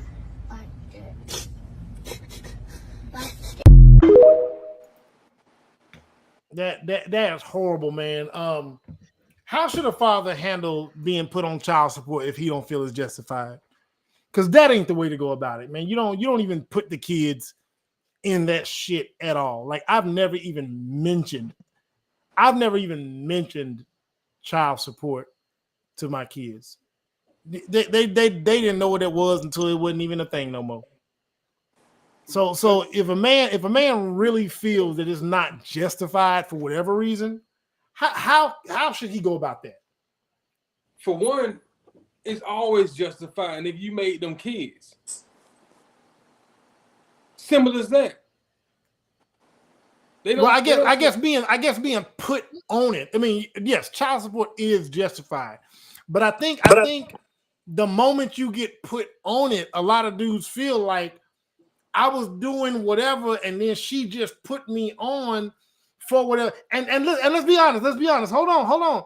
It does matter because if it's done out of spite, right? Let's be honest. We got to be straight up. There are situations where it's done out of spite. Dude can be doing everything he's supposed to be doing. Maybe she wants to be with him. Maybe it ain't quite revolved. She looks up and he got a girlfriend. She decides to go put that man on top. Now, that is a terrible reason. And it has been done before. It has been done out of spite. So how should a man handle that? I mean, should he just take it? I mean, yes. Just yeah. Oh, okay. Yes. Okay. Take it with grace. All right. You damn sure don't You don't deal with the kid. You don't deal with the kid. He's punishing the kids in the effort to punish her. Yeah, I don't believe in that. I don't believe in dealing with the kid at all. And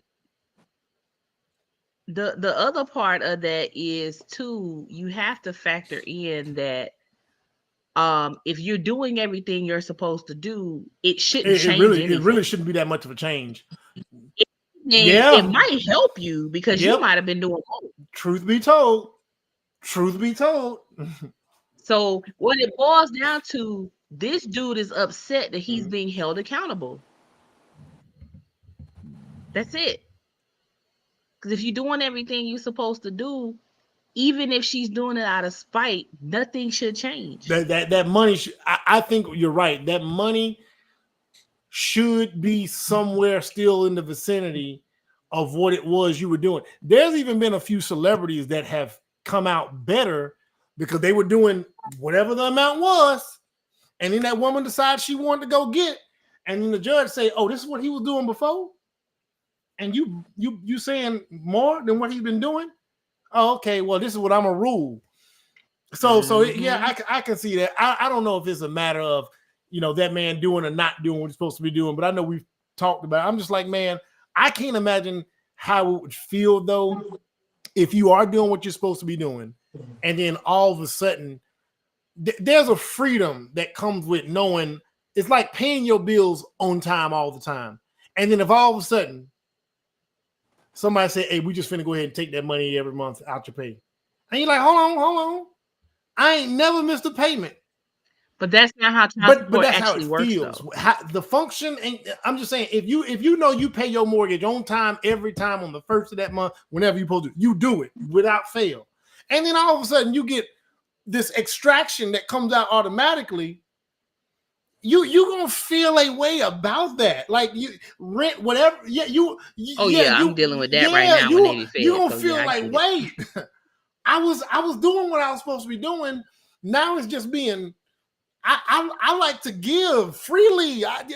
It feels a way, you know what I'm saying? So how should the man navigate that? I don't know, man. Maybe go talk to your homeboy. The reason why he mad is because, for one, the stigma on child support, and also feeling like he's not in control of any of that. That's what it boils down to. I'm not in control. He knows that he can't just if she pisses him off, he can't just disappear into the night. He know that now. He can't withhold money because she's not doing anything to his liking. You know what I'm saying? He lost that freedom with her putting him on child support. And what these niggas need to realize is, if you were in the home with the children, you'll still be paying a portion of what it takes to take care of them. You'll see what it look like every damn day. Yeah. So ain't no discount. Only thing you got to do is offer up some money and a fraction of your time,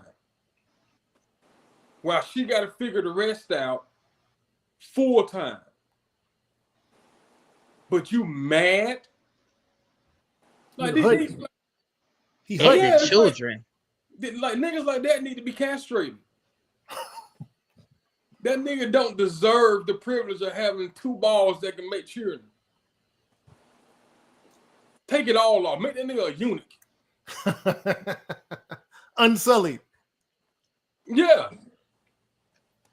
Cut it all off. Get that nigga a mangina, man, because nigga act like an old woman. Not a woman, like, you know what I'm saying. Not like a woman. But you want to say a bitch, but you don't want to. Yeah, you know what I'm saying? Thank you. You messed me up with spiritual stuff earlier, man. So you on a path. You on a path right now. Yeah, man. Yeah, I'll take up the mantle of heathen then. You know what I'm saying? I'm always ready, boy. Keep me in the back pocket. So, man, just it pisses me off. Call me a simp or whatever, but I prefer the title Pander Bear. Panda Bear. Now? They swear they say he be pandering, so they call him old Panda Bear. Panda Bear. Oh, I love it. Panda Bear. But I see the being an active stepfather. I'm in the home 365 days a year. I know exactly how much it costs to feed your kids because I'm paying for it. I know exactly how much their clothes cost because I'm paying for it.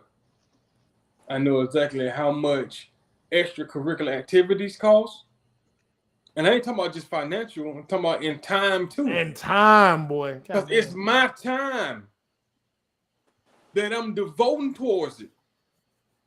While you guys know where.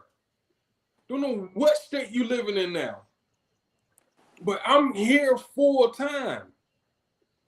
I know what they need all the time. I know what's required of them. I mean, what they require. I mean, what they require. I know because I'm here. So when niggas cry about paying child support, I have no sympathy. No empathy. Nigga, I don't care. Pay it. And it ain't like that little money Yeah, be putting like, a nigga. dent in too much. Like, sir, this is a Yeah, reimbursement. like, nigga, Barely. you like, I don't take you to court. And they'll tell you in court that child support is 20% or less than 20%. No. What do they say? The number is really low of what it actually costs to raise a child. And they be crying over that. Yeah. It ain't even It's 50. nowhere near that. It's well below that.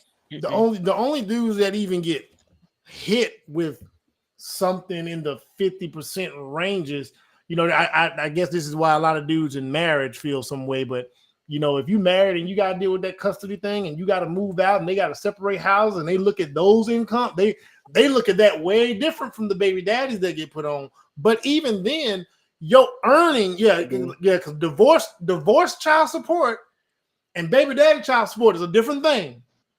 They hit different. And I'm just saying, you know what I'm saying? They sure hit me over the head with that $800 a month when we got divorced. But and then there's how much you make makes a difference too. But you're right, Casey, man. I've seen what some women get, and I'm like, oh man, and you got 2 kids, about 3, and that's it. I'm like, oh shit, like. What is that? Like, what is that amount? Like, what is that for? Like, I've had to ask, what is that? What's that for? And then, that's my child support. And I'm like, yo, and then especially you mess around and get one of these dudes that decide he gonna be slick and take a low-paying job and then take something else that's giving him cash, you know, find another hustle because he don't want it. Man, look, I don't even know what that looks like. I'm with you, Sam, man. Yeah, I'm with you. I know I would feel some way if I was doing everything like it when I was paying. Mine all grown now, it's over with. But if I would have just woke up one day with a letter, I would have picked up the phone and been like, hey, what? Why am I getting this? Like, you've been getting, like, make that make sense. I wouldn't, like, that would hurt my feelings. I'm not lying. I would be like, damn, like, I've been doing this. Why did these motherfuckers need to stick their hand in my pocket? You know what I'm saying? So I'm coming at it from that vantage point. But overall, it needs to be done no matter what. To me, it's just an oh well, nigga. Yeah. That's your fault. You mismanaged your nut. Yeah, man. Homeboy Hutton, trumping them babies off. And it's sad to me. It's even sadder to me because I'm listening to this child cry. This is the origin story. This is the villain origin story. Yep. That child is gonna probably grow up. He's a red pill guy right now. Children. Right now, I know he got a podcast somewhere right now. That video probably a little old. He already started on a podcast. He getting ready. And he getting ready to tell women. My mama did it all. My mama is the reason my dad stopped and he coming want 50, around. 50. He want 50-50. Yeah. He ain't gonna believe in paying child support. You know what I'm saying? Like he gonna want to know what you bringing to the table. That's him. He's that little boy is gonna be that guy. He don't want to hear none of that. I am the table. Yeah. Nuh-uh. He gonna be asking women what they bring to the table. That's gonna be his first date question.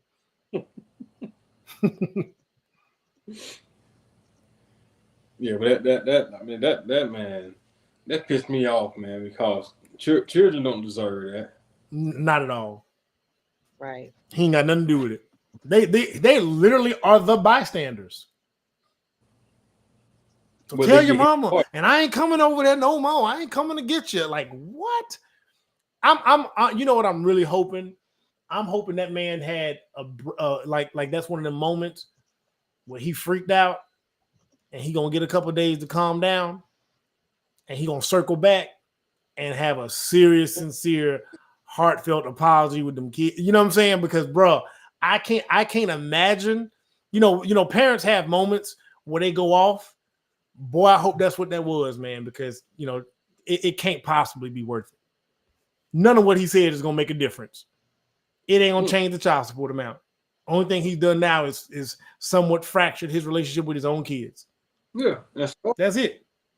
Ain't no somewhat. He destroyed that. I mean, kids are the most forgiving things ever.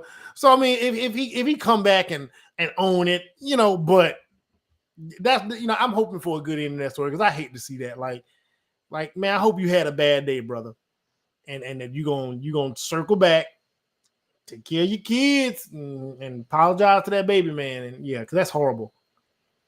Let that woman do what she want with that money. It is what it is. It's already gone. It's already gone. Ain't nothing you can do about it. And then wait until she get a boyfriend or something. She get married. Then he go pop up. I don't want no nigga putting their hands on my kids. I don't want no nigga raising my children. No children, no kids raising my yeah.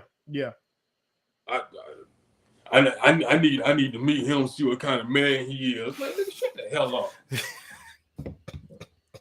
You care nothing about the well-being of them kids until somebody else comes up and threaten your position, or you feel like he's threatening your position. I don't want my kids calling another nigga daddy. Hey, stepdad on a rant, stepdad preacher on a rant today, boy. Goddamn. Stepdad preacher ain't playing with y'all. Sick of them niggas, man. Because